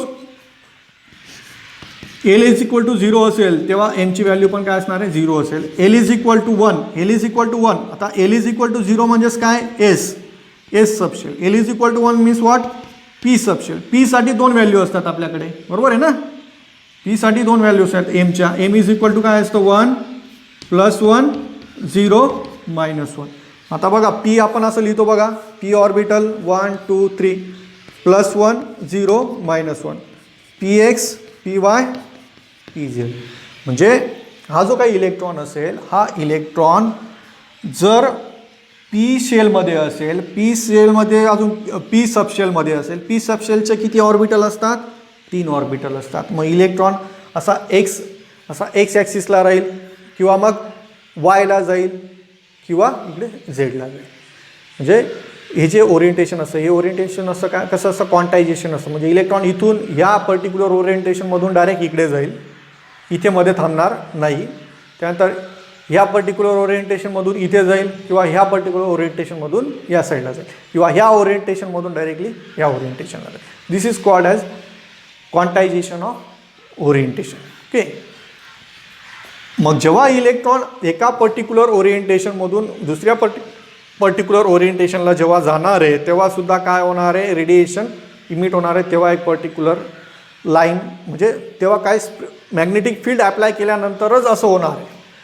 ओरिएंटेशन केव्हा चेंज होईल इलेक्ट्रॉनचं? मॅग्नेटिक फील्ड अप्लाय केल्यानंतर. मग मॅग्नेटिक फील्ड अप्लाय केल्यानंतर ज्या लाईन्स होत्या, त्या लाईन्स काय होत्या? स्प्लिट होत होत्या. कशामुळे स्प्लिट होत होत्या? हे ओरिएंटेशन चेंज झाल्यामुळे आपल्याला लाईनची स्प्लिटिंग दिसून येत होती. आता हा जो पार्ट होता, ओके, याचा शोध नंतर लागत गेलेला आहे. हे कशासाठी सांगितलं तुम्हाला? त्यानंतर अजून काय येतं? स्पिन. इलेक्ट्रॉनचा स्पिन चेंज झाला की तेव्हा अजून त्याचा इफेक्ट वेगळा होत असतो. तेव्हा आपल्याला ते NMR स्पेक्ट्रम तो त्याच्याशी रिलेटेड आहे. बोरने आपल्याला प्रिन्सिपल क्वांटम नंबर दिल्या, शेल्स दिल्या. सॉमरफील्डच्या मॉडेलने आपल्याला काय दिलं? सबशेल्स दिल्या. आणि झिमन इफेक्टने आपल्याला काय दिलं आहे? Orbitals. Okay. Orientation of electron in a space. म्हणजे स्पेसमध्ये इलेक्ट्रॉनचं ओरिएंटेशन कसं असणार आहे, कोणत्या डायरेक्शनला, एक्स वाय झेड असं. ओके. म्हणजेच काय, मॅग्नेटिक क्वांटम नंबरची कन्सेप्ट ह्या झिमन इफेक्टमुळे इंट्रोड्यूस झालेली. तर बघा, बोर्सचं मॉडेल जेव्हा प्रपोज केलं गेलं, बोरच्या मॉडेल्सच्या वेळेसच एक black body रेडिएशनचा experiment प्लँकने carry out केला. ब्लॅक बॉडी रेडिएशन एक्सपेरिमेंट आपण इन डिटेल पाहणार आहोत नंतर. पण तुम्हाला मी एक जस्ट त्याचं थोडी आयडिया देतो black body radiation एक्सपेरिमेंटची.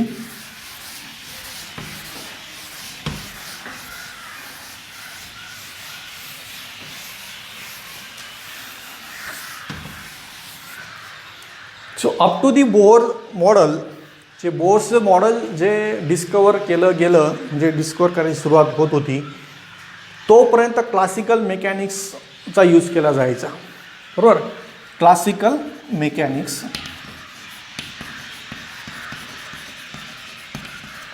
Classical mechanics किंवा याला दुसरं नाव आहे न्यूटोनियन मेकॅनिक्स. Newtonian mechanics. तर क्लासिकल मेकॅनिक्सचे काही ॲझम्पशन्स आहेत. Assumptions of classical mechanics.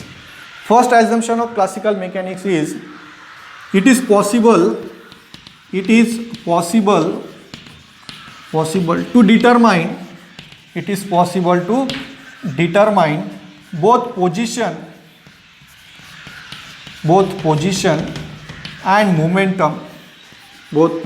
and momentum of particle accurately. Okay. जे एखादा पार्टिकल असेल तर त्याची पोझिशन आणि मोमेंटम तुम्ही simultaneously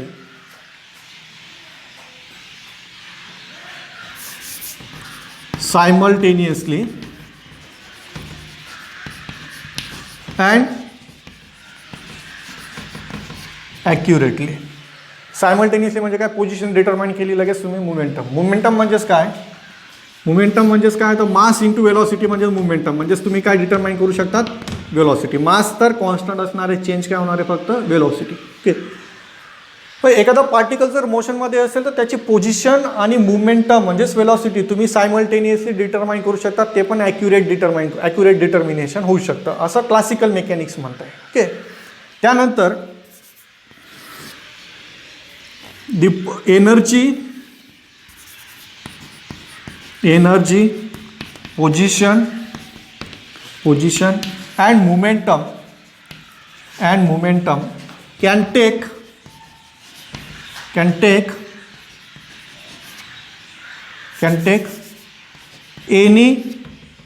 take any continuous value, can take any continuous value.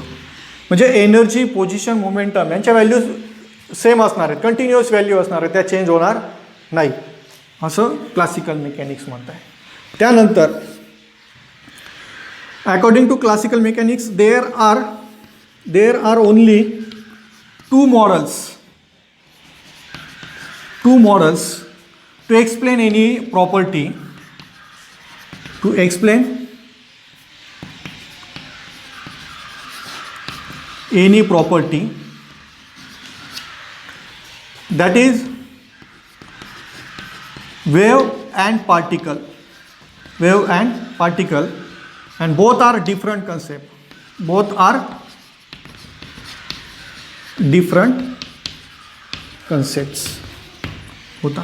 म्हणजे एकतर तुम्ही एखादी प्रॉपर्टी तुम्हाला एक्सप्लेन करायची एखाद्या सबस्टन्सची, तुम्ही एकतर वेव मॉडेल कन्सिडर करा किंवा पार्टिकल मॉडेल, दोन्ही तुम्ही कन्सिडर करू शकत नाही, एकतर वेव किंवा एकतर पार्टिकल. ओके, बघा क्लासिकल मेकॅनिक्स काय म्हणत आहे, तुम्हाला एखाद्या ऑब्जेक्टची पोझिशन आणि मोमेंटम सायमल्टेनियसली आणि कंटिन्युअसली डिटरमाइन करता येईल विथ ॲक्युरेसी. त्यानंतर एनर्जी, पोझिशन, मोमेंटम यांच्या ज्या व्हॅल्यू आहेत यांच्या कंटिन्युअस व्हॅल्यू असतील, त्याच्यामध्ये चेंज होणार नाही. सुरुवातीला जी एक व्हॅल्यू कन्सिडर राहिली तीच व्हॅल्यू चेंज होणार, कंटिन्युअस व्हॅल्यू तुम्हाला मिळत जातील, त्याच्यात गॅप नसणार आहे. त्यानंतर कोणतीही प्रॉपर्टी एक्सप्लेन करायची असेल तुम्हाला दोन मॉडेल होते तिथं, तेव्हा वेव किंवा पार्टिकल, कोणतं तरी एकच मॉडेल तुम्हाला कन्सिडर करावं लागणार आहे. मग हे जे क्लासिकल मेकॅनिक्स आहे, this classical mechanics is applicable only for macroscopic particles, only for macroscopic particles. हे कशाला ॲप्लिकेबल होत होतं, मॅक्रोस्कोपिक म्हणजे जे लार्ज साईजचे जे पार्टिकल्स असतील, लार्ज साईजचे पार्टिकल म्हणजे क्रिकेट बॉल असेल, ओके, म्हणजे बाईक असेल, ओके, त्यांच्यासाठी ते ॲप्लिकेबल होतं. जे मायक्रोस्कोपिक पार्टिकल्स आहेत, ॲटम्स आहेत, मॉलिक्युल्स आहेत, ओके, ॲटम्स, मॉलिक्युल्स, प्रोटॉन्स, त्यांच्यासाठी ते ॲप्लिकेबल होत नव्हतं. हे क्लासिकल मेकॅनिक्स ॲप्लिकेबल होत नव्हतं. ते का ॲप्लिकेबल होत नव्हतं त्याच्यावरती तो शोध लागत गेला. पहिला जो एक्सपेरिमेंट केला गेला ब्लॅक बॉडी रेडिएशनचा, तो ब्लॅक बॉडी रेडिएशनचा एक्सपेरिमेंट केला होता प्लँक्सने. ओके, मग प्लँक्सने जो ब्लॅक बॉडी रेडिएशनचा एक्सपेरिमेंट केला, तो एक्सपेरिमेंट केल्यानंतर त्याला असं दिसून आलं की एनर्जी ही कंटिन्युअस इमिट होत नाही. एनर्जी कंटिन्युअस इमिट होत नाही. Energy is emit or absorb in the form of quanta, in the form of quanta, in the form of quanta. And one quanta is equal to h nu. One quanta is equal to h nu.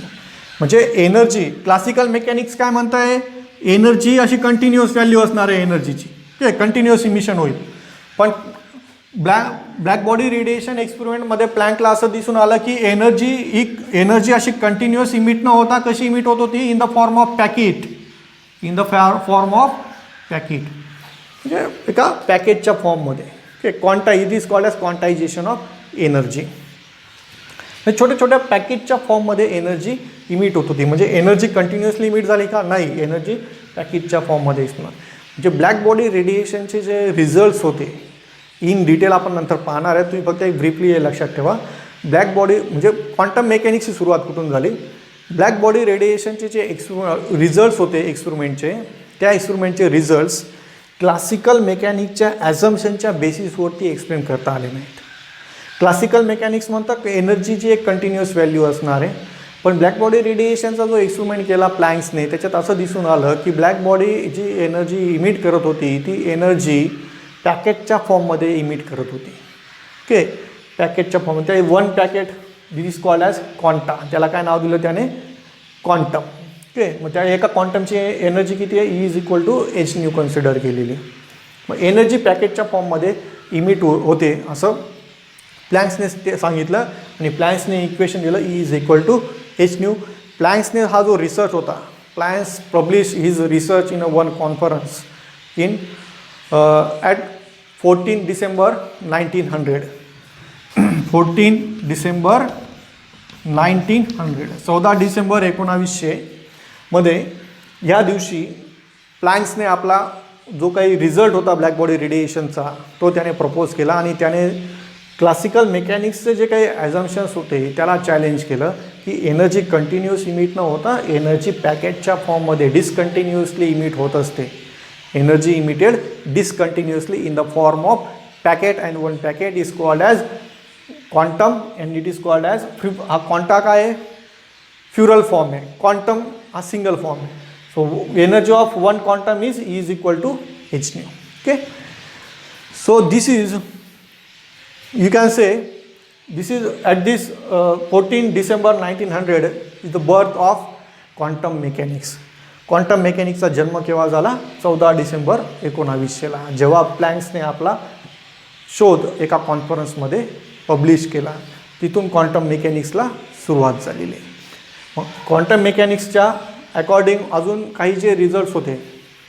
आता तुमचं जे chapter आहे चॅप्टरचा पॉईंटच तिथून चालू होतं आहे failure of classical mechanics. म्हणजे classical mechanics fail का झालं. ओके, क्लासिकल मेकॅनिक्स फेल का झालं. क्लासिकल मेकॅनिक्सचे ॲझम्पशन्स तुम्हाला लक्षात आले. मग क्लासिकल मेकॅनिक्स फेल का झालेलं आहे. क्लासिकल मेकॅनिक्सचे ॲझम्पशन्स लक्षात घ्या तेव्हा तुम्हाला फेल्युअर लक्षात येईल.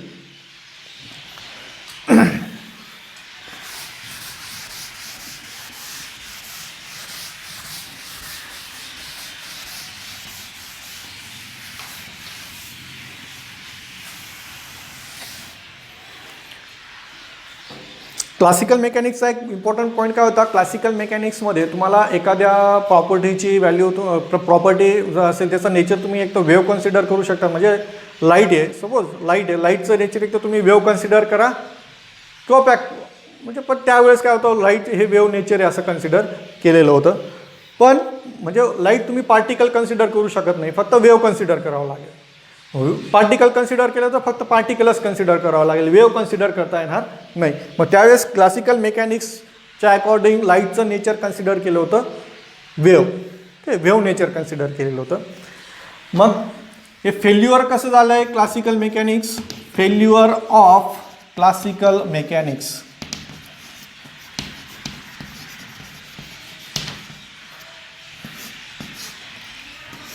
Failure of classical mechanics.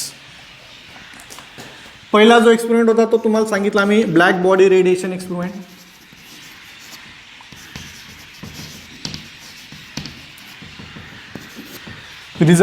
Experimental results of black body radiations could not explain on the basis of classical mechanics.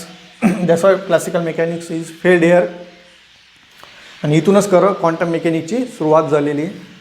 त्यानंतर पुढचा जो होता photo electric effect. Photoelectric effect. In this photoelectric effect, Einstein considered particle nature of light. म्हणजे photoelectric इफेक्टचे जे results होते ते सुद्धा लाईटचं वेव्ह नेचर कन्सिडर करून एक्सप्लेन करता येत नव्हते. आणि जे क्लासिकल मेकॅनिक्समध्ये लाईटचं वेव्ह नेचर कन्सिडर केलं होतं. वेव्ह नेचर कन्सिडर करून एक्सप्लेन करता येत नाही तर फोटो इलेक्ट्रिक इफेक्टमध्ये आईन्स्टाईनला असं दिसून आलं की लाईटचं वेव्ह नेचर नसून लाईटचं पार्टिकल नेचर आहे. ओके, पार्टिकल नेचर लाईटचं त्याने कन्सिडर केलेलं आहे. म्हणजे इथे सुद्धा क्लासिकल मेकॅनिक्स फेल झालेलं आहे. त्यानंतर तिसरा जो एक्सपेरिमेंट होता तो होता तिसरं जे फेल्युअर आहे ते ॲटॉमिक स्पेक्ट्रा. क्लासिकल मेकॅनिक्सनुसार कंटिन्युअस स्पेक्ट्रम मिळायला पाहिजे पण आपल्याला मिळत होता लाईन स्पेक्ट्रम, जे मगाशी मी एक्सप्लेन केलेलं आहे. पण लाईन स्पेक्ट्रम का मिळतो आहे, Y line spectrum is obtain is not explain on the basis of quantum mechanics. Y splitting of lines is occur it is also not explain on the basis of classical mechanics. म्हणजे atomic स्पेक्ट्राचं clear explanation classical मेकॅनिक्सच्या बेसिसवरती देता येत नाही. कारण classical mechanics काय म्हणतं आहे, energy असेल ते एनर्जी कंटिन्युअस इमिट होईल. पण ॲक्च्युली मग असा स्पेक्ट्रम मिळायला पाहिजे. कंटिन्युअस एनर्जी जर इमिट होत असेल तर मग बँड स्पेक्ट्रम मिळायला पाहिजे. पण ॲक्च्युली आपल्याला लाईन स्पेक्ट्रम मिळत आहेत. मग लाईन स्पेक्ट्रम केव्हा मिळेल, जेव्हा एनर्जी डिसकंटिन्युअसली इमिट होईल तेव्हा आपल्याला लाईन स्पेक्ट्रम मिळणार आहे. ओके, मग ॲटॉमिक स्पेक्ट्रा एक्सप्लेन करता आला नाही क्लासिकल मेकॅनिक्स. हे क्लासिकल मेकॅनिक्सचं फेल्युअर. त्यानंतर number 4 heat capacity.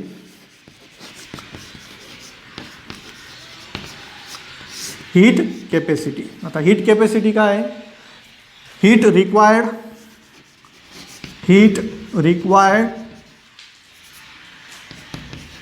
required to raise the temperature of given mass of substance by 1 degree Celsius. Heat capacity काय आहे? एखाद्या पर्टिक्युलर सबस्टन्सचं 1 डिग्री सेल्सिअसने टेम्परेचर इन्क्रीज करण्यासाठी जेवढी हीट ॲब्सॉर्ब केली जाईल that is called as heat capacity. According to classical mechanics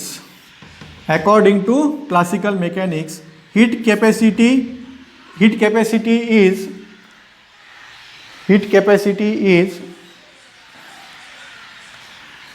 independent on temperature.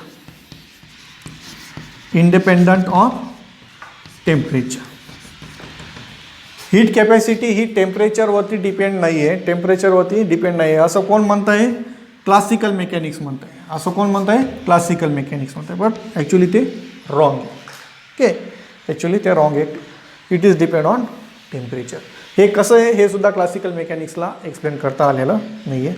त्यानंतर number 5 is double slit experiment. Double slit experiment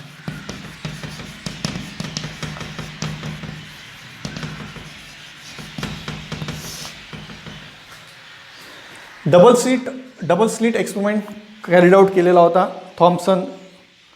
थॉमसने. Okay, Thomas नावाच्या सायंटिस्टने double slit experiment carry out केला होता.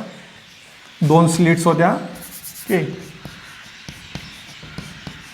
2 slits त्याने use केला होता. लाईट पास केला होता. इथं एक फिल्म होती आणि इथं एक त्याला तरी स्पेक्ट्रम मिळालेला होता. मग हे जे काही इम्प्रेशन मिळालं होतं लो इंटेन्सिटीला, बरोबर, लाईटची जेव्हा इंटेन्सिटी लो असेल, okay, at low intensity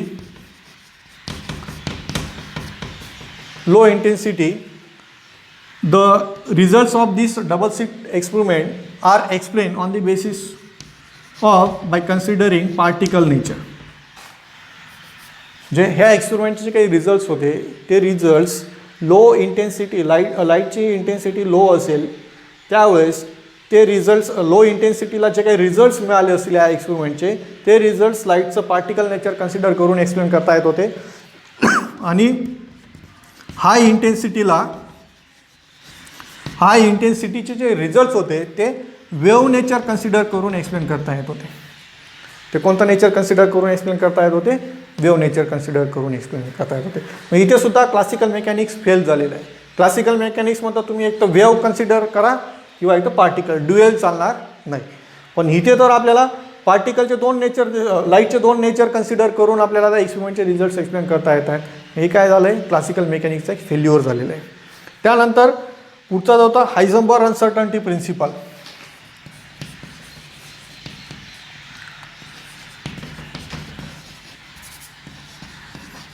Heisenberg's uncertainty principle.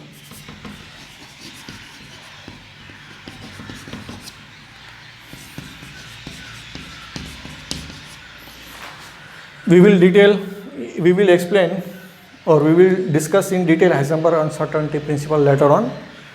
But you know Heisenberg uncertainty principle, you have learned this in 11th standard. According to Heisenberg uncertainty principle, it is not possible to determine position and momentum of an particle simultaneously and accurately. Exactly काय? Exactly reverse, opposite that of assumption of classical mechanics. Classical mechanics काय म्हणत होतं? एखाद्या पार्टिकलची position आणि momentum तुम्ही accurately आणि simultaneously determine करू शकता. पण हायझेनबर्ग अनसर्टन्टी प्रिन्सिपलनुसार एखाद्या पार्टिकलची पोझिशन आणि मोमेंटम सायमल्टेनियसली आणि ॲक्युरेटली तुम्ही डिटरमाइन करू शकत नाही. म्हणजे हायझेनबर्ग अनसर्टन्टी प्रिन्सिपलचे जे रिझल्ट्स होते, म्हणजे हायझेनबर्ग अनसर्टन्टी प्रिन्सिपलने काही सांगितलं आहे ते क्लासिकल मेकॅनिक्सच्या एक्झॅक्टली अपोजिट आहे. पण हायझनबर्ग अनसर्टन्टी जो प्रिन्सिपल होता, हायझनबर्ग अनसर्टन्टी प्रिन्सिपल हा प्रूव्ह झाला नंतर, बरोबर. त्यामुळे तो कन्सिडर करावा लागणार आहे. मग याचे हे काय होतं, हायझनबर्ग अनसर्टन्टी प्रिन्सिपल क्लासिकल मेकॅनिकच्या अगदी ॲपोजिट होते. मग हे असं काय आहे, हायझनबर्ग अनसर्टन्टी प्रिन्सिपलमध्ये जे काय दिलं आहे ते क्लासिकल मेकॅनिक्सच्या बेसिसवर एक्सप्लेन करता येत नव्हतं. So this is failure of classical mechanics. In short, हे जे काही एक्सपेरिमेंट्स आहेत, black body radiation, photo electric effect, atomic spectra असेल, हीट कॅपॅसिटीची कन्सेप्ट असेल, किंवा डबल स्लिट एक्सपेरिमेंट असेल, किंवा हायझनबर्ग अनसर्टन्टी प्रिन्सिपल असेल, हे सर्व जे एक्सपेरिमेंट्स आणि काही ज्या फेनॉमेनॉन्स आहेत त्या क्लासिकल मेकॅनिक्सच्या बेसिसवर एक्सप्लेन करता आले नाहीत. हे क्लासिकल मेकॅनिक्सचं फेल्युअर आहे आणि ही quantum मेकॅनिक्सची starting. Okay.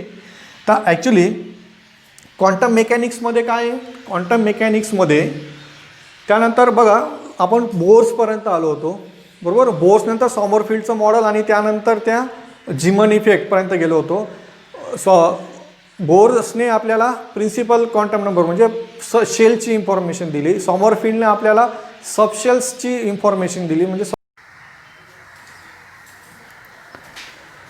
So this is failure of classical mechanics. Now, when Planck said that energy is emitted in the form of quanta, okay, so that is when Planck said that energy is emitted in the form of quanta, that is starting of quantum mechanics. So after that, photoelectric effect,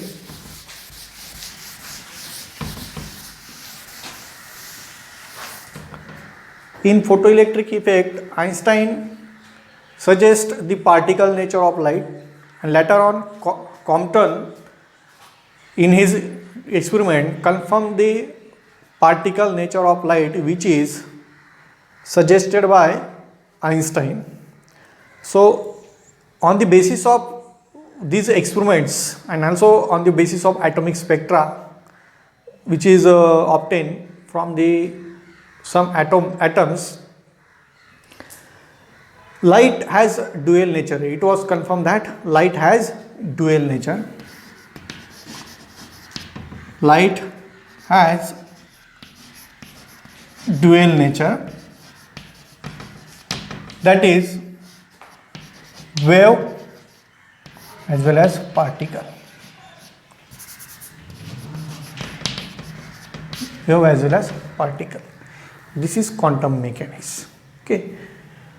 So in classical mechanics, only wave nature of light is considered, and in quantum mechanics, due to failure of explanation of some experimental results, scientists believe that light has dual nature, because some phenomena of light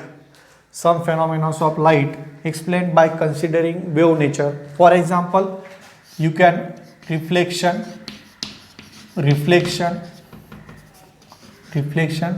then refraction and diffraction. These phenomena explained by considering wave nature of light. And photoelectric effect,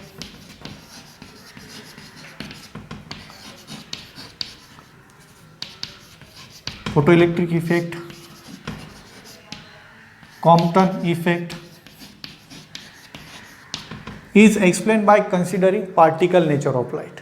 Okay. And phenomena like black body radiation, okay, this is explained on the basis of quantization of energy,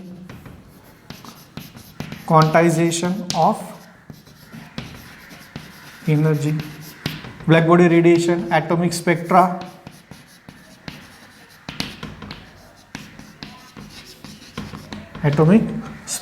quantization of energy means, आता तुम्ही पायऱ्या चढतात बघा, 2 पायऱ्यांमधलं अंतर कसं असतं, same असतं ना, बरोबर. इथून इथे जायचं असेल, इथून इथे जाण्यासाठी जेवढी एनर्जी मिळेल तुम्हाला तितकी एनर्जी मिळाली तरच तुम्ही इथे जाणार आहेत. इथे जाण्यासाठी जितकी एनर्जी पाहिजे त्याच्यापेक्षा कमी एनर्जी जर मिळाली तर तुम्ही या स्टेपला जाऊ शकणार नाही, तुम्ही इथेच असणार आहेत. ओके. हे काय असेल, याला क्वांटायझेशन म्हणतात. Okay, this is called as quantization of energy. या 2 स्टेप्समधलं जे डिस्टन्स आहे, ओके, या 2 स्टेप्समधलं, ही स्टेप आणि ही स्टेप, यांच्यामधलं डिस्टन्स आहे ते फिक्स आहे, ते चेंज होणार नाही. यांच्यामधलं जे डिस्टन्स आहे ते फिक्स आहे, ते चेंज होणार नाही. This is called as quantization. Okay, आणि according to the concept of Planck's, energy is emitted in the form of quanta. In the form of quanta, E is equal to h nu or E is equal to n h nu. N is positive integer. Okay, n is positive integer. So wave nature and particle nature of light is means dual nature. Light has dual nature, wave as well as particle. Particle nature consider करून तुम्हाला हे concept explain करता येते, wave nature consider करून हे explain करता येतं. त्यानंतर क्वांटायझेशन ऑफ एनर्जीच्या कन्सेप्ट कन्सिडर करून black body radiation, okay, black body radiation experiment, त्याचे रिझल्ट्स, त्यानंतर ॲटॉमिक स्पेक्ट्रा तुम्हाला त्या बेसिसवरती एक्सप्लेन करता येतो. ह्याच्या गोष्टी आहेत, हे जे काही रिझल्ट्स आहेत हे क्लासिकल मेकॅनिकच्या बेसिसवरती एक्सप्लेन करता येत नव्हते. हे कशामुळे एक्सप्लेन करता आलं, लाईटचं ड्युएल नेचर केल्यामुळे कन्सिडर केल्यामुळे एक्सप्लेन करता येतं. आणि त्यानंतर एनर्जी ही क्वांटाईज असते, पॅकेटच्या फॉर्ममध्ये, एका डिस्क्रीट पॅकेटच्या फॉर्ममध्ये इमिट होत असते. ह्या कन्सेप्ट कन्सिडर केल्यानंतर त्या गोष्टी एक्सप्लेन करता येतात. हे झालं क्वांटम मेकॅनिक्स. इथून झालं क्वांटम मेकॅनिक्सची सुरुवात झाली. आता मेकॅनिक्स म्हणजे काय तुम्हाला माहिती आहे, mechanics, okay, mechanics means what, study of motion, study of motion, and quantum means amount, quantum means amount. Okay, हे तुम्ही गोष्ट लक्षात घ्या. Okay, quantum means, this is quantum mechanics. Study of motion of particle is the quantum mechanics. Microscopic particle, study of motion of microscopic particle आपण generally याचा study करणार आहोत. आता इथे झालं आपण लाईटपर्यंत आलो आहेत. आपण लाईटचं ड्युएल नेचर आहे असं आपण क्लासिकल असं क्वांटम मेकॅनिक्समध्ये कन्सिडर केलेलं आहे. ही जी कन्सेप्ट आहे dual nature of light was extended to the matter by de Broglie. De ब्रॉग्लीने काय केलं, ही जी कन्सेप्ट होती, as light has dual nature, then the microscopic particles like atom, molecules, they also possess a dual nature, wave as well as particle. जे मटेरियलचं सुद्धा particle, आणि म्हणजे मटेरियल जे असेल मग ते मायक्रोस्कोपिक असो किंवा मॅक्रोस्कोपिक असो, पण जनरली मायक्रोस्कोपिक पार्टिकलसाठी ते वेव्ह आणि पार्टिकल नेचर हे ॲप्लिकेबल असतं, मेजरेबल असतं. सो मग इथे काय केलं आहे, डी ब्रॉग्लीने लाईटची जी कन्सेप्ट होती ती कशाला एक्सटेंड केली, मॅटरला एक्सटेंड केली, म्हणजे मटेरियल पार्टिकल्सला. म्हणजे लाईटचं जसं ड्युएल नेचर आहे तसं मटेरियल पार्टिकलचं सुद्धा ड्युएल नेचर असणार आहे, म्हणजे वेव्ह आणि particle.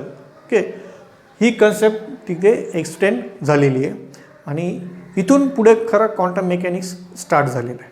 Okay, origin of quantum mechanics. Quantum मेकॅनिक्सचं ओरिजिन कुठे आहे, मग origin of quantum mechanics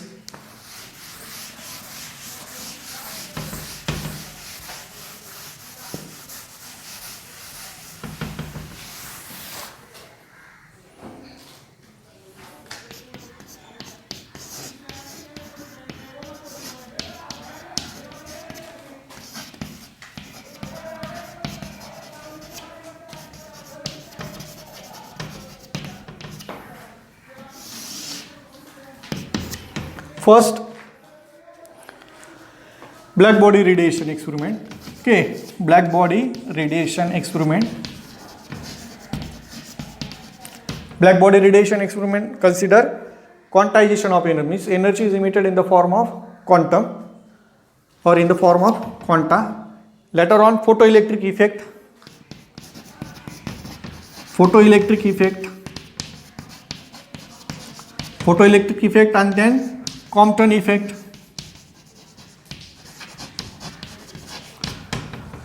In photoelectric effect, Einstein suggests particle nature of light, and it was confirmed by Compton in their experiment that light has particle nature. For the photoelectric effect, Einstein got Nobel Prize. Theory of रिलेटिव्हिटीसाठी आईन्स्टाईनला Nobel Prize मिळालेलं आहे. Photo electric इफेक्टसाठी आईन्स्टाईनला Nobel Prize मिळालेलं आहे, हे लक्षात घ्या. Then Compton effect, photo electric इफेक्टमध्ये पार्टिकल नेचर कन्सिडर केलेलं आहे. त्यानंतर डेव्हिसन आणि जर्मन के आता हा जो डी ब्रॉग्ली हायपोथेसिस मी सांगितला, डी ब्रॉग्ली हायपोथेसिस, जास्त टेन्शन घेऊ नका, या गोष्टी आपल्याला डिटेलमध्ये एक्सप्लेन करायच्या आहेत, पण तुम्ही फक्त एक ओव्हरऑल नॉलेज असू द्या नेमकं काय आहे. डी ब्रॉग्ली हायपोथेसिस हा फक्त एक हायपोथेसिस होता. याच्यासाठी कोणता एक्सपेरिमेंट डी ब्रॉग्लीने केलेला नव्हता. पण डी ब्रॉग्लीने हायपोथेसिसमध्ये काय केलेलं आहे, मॅटरचं काय केलेलं आहे, मॅटरचं ड्युएल नेचर कन्सिडर केलेलं आहे, wave as well as particle, wave as well as particle. Okay, matter has dual nature. त्यानंतर फोटो इलेक्ट्रिक इफेक्ट म्हणजे आईन्स्टाईन, त्यानंतर ब्लॅक बॉडी रेडिएशन, प्लँक यांनी काय प्रूव्ह करून दिलं की रेडिएशन म्हणजेच काय, लाईट. रेडिएशन म्हणजेच काय, लाईट. लाईटचं पण कसं नेचर आहे, ड्युएल नेचर आहे. ओके, लाईटचं पण ड्युएल नेचर आहे. मग डी ब्रॉग्लीचा जो एक्सपेरिमेंट होता, डी ब्रॉग्लीचा जो हायपोथेसिस होता, तो डेव्हिसन अँड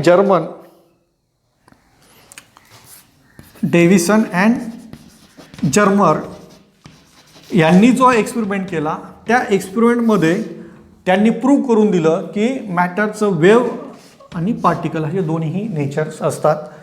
म्हणजे डी ब्रॉग्लीचा जो हायपोथेसिस होता, तो डी ब्रॉग्लीचा हायपोथेसिस डेव्हिसन आणि जर्मरने प्रूव्ह करून दिला त्यांच्या एक्सपेरिमेंटमध्ये. मग इथून पुढे स्टार्टिंग झाली. नंतर मग तुमचा हायझेनबर्ग अनसर्टन्टी प्रिन्सिपल त्याच्यात इन्व्हॉल्व झाला. त्यानंतर मग पुढे ही जी आयडिया होती डी ब्रॉग्लीची की मॅटरचं म्हणजे मटेरियल पार्टिकलचं वेव्ह नेचर आणि पार्टिकल नेचर असू शकतं, बरोबर, हे डी ब्रॉग्लीने सांगितलं आणि ते डेव्हिसन आणि जर्मरने प्रूव्ह करून दिलं. त्यानंतर मग स्क्रॉडिंजरने काय केलं, Schrodinger thought that as light has its own equation. Okay, लाईटचं जे काही इक्वेशन आहे म्हणजे त्यांच्या वेव्ह नेचरसाठी रेडिएशनचं जे काही इलेक्ट्रोमॅग्नेटिक रेडिएशन जे आहेत, इलेक्ट्रोमॅग्नेटिक रेडिएशनच्या वेव्ह नेचरसाठी इक्वेशन आहे. तर मग मटेरियल पार्टिकलचं सुद्धा वेव्ह नेचर आहे, मग त्यांच्या वेव्ह नेचरचं सुद्धा इक्वेशन असलं पाहिजे. मग स्क्रॉडिंजरने काय केलं, स्क्रॉडिंजरने मटेरियल पार्टिकलच्या वेव्ह नेचरसाठी एक इक्वेशन सजेस्ट केलं. ओके, प्रूव्ह केलं, डिराईव्ह केलं. मग ती गोष्ट अजून ती पुढचं क्वांटम मेकॅनिक्स ते पुढे चाललं जातं अजून खूप. मग ही जी कन्सेप्ट आहे लॉजिकल, जे आपण म्हणतो लॉजिकल फॉर्म्युलेशन म्हणजे फॉर्म्युल्याच्या फॉर्ममध्ये जे क्वांटम मेकॅनिक्स प्रपोज केलं गेलं, इथं ते फक्त आपण काय पाहतोय, थिअरॉटिकल पार्ट चालू आहे. पण लॉजिकल जे एक्सप्रेशन, आता सायन्समध्ये काय असतं, तुम्हाला एक काहीतरी प्रूव्ह करावं लागतं, फॉर्म्युलेज वगैरे असतील किंवा डेरिवेशन्स असतील, म्हणजे काही लॉजिकल फॉर्म्युलेशन होतं. ते लॉजिकल फॉर्म्युलेशन ॲक्च्युली डेव्हलप झालं 1925 and 1926मध्ये. Logical formulation is develop in 1925 and 1926 bye Schrödinger, Heisenberg and Dirac. Okay, Schrödinger, Heisenberg and Dirac हे जे 3 सायंटिस्ट आहेत. अजून दुसरे सायंटिस्ट होते त्याच्यात, बॉर्न वगैरे, हे बरेच सायंटिस्ट होते आणि बऱ्याचशा सायंटिस्टला या क्वांटम मेकॅनिकच्या रिसर्चमुळे नोबेल प्राईजसुद्धा मिळून गेलेले आहेत. ओके, तर मग हे जे लॉजिकल फॉर्म्युलेशन आहे हे 3 सायंटिस्टने पुढे एक्सटेंड केलेलं आहे. ओके, त्याच्यात श्रोडिंजरचं जे फॉर्म्युलेशन होतं ते डिफरन्शियल इक्वेशनच्या बेसिसवरती बेस्ड होतं आणि हायझेनबर्गचं जे फॉर्म्युलेशन होतं ते मॅट्रायसिसच्या बेसिसवरती होतं. आणि ते नंतर अजून दुसऱ्या 2 सायंटिस्टने त्याचा स्टडी केला आणि ते दोन्ही फॉर्म्युलेशन एकच आहेत, दोन्ही सेम आहेत असं ते नंतर प्रूव्ह झालेलं आहे. Okay, so this is origin of quantum mechanics. म्हणजे क्वांटम मेकॅनिक्सची ॲक्च्युअल सुरुवात कुठून झालेली आहे तुम्हाला सांगितलं मी. क्वांटम मेकॅनिक्स 14 डिसेंबर 1900ला म्हणजे बर्थडेट समजून घ्या क्वांटम मेकॅनिकची, जेव्हा प्लँक्सने त्याचा क्वांटायझेशनची कन्सेप्ट एक्सप्लेन केलेली आहे, प्रपोज केलेली आहे.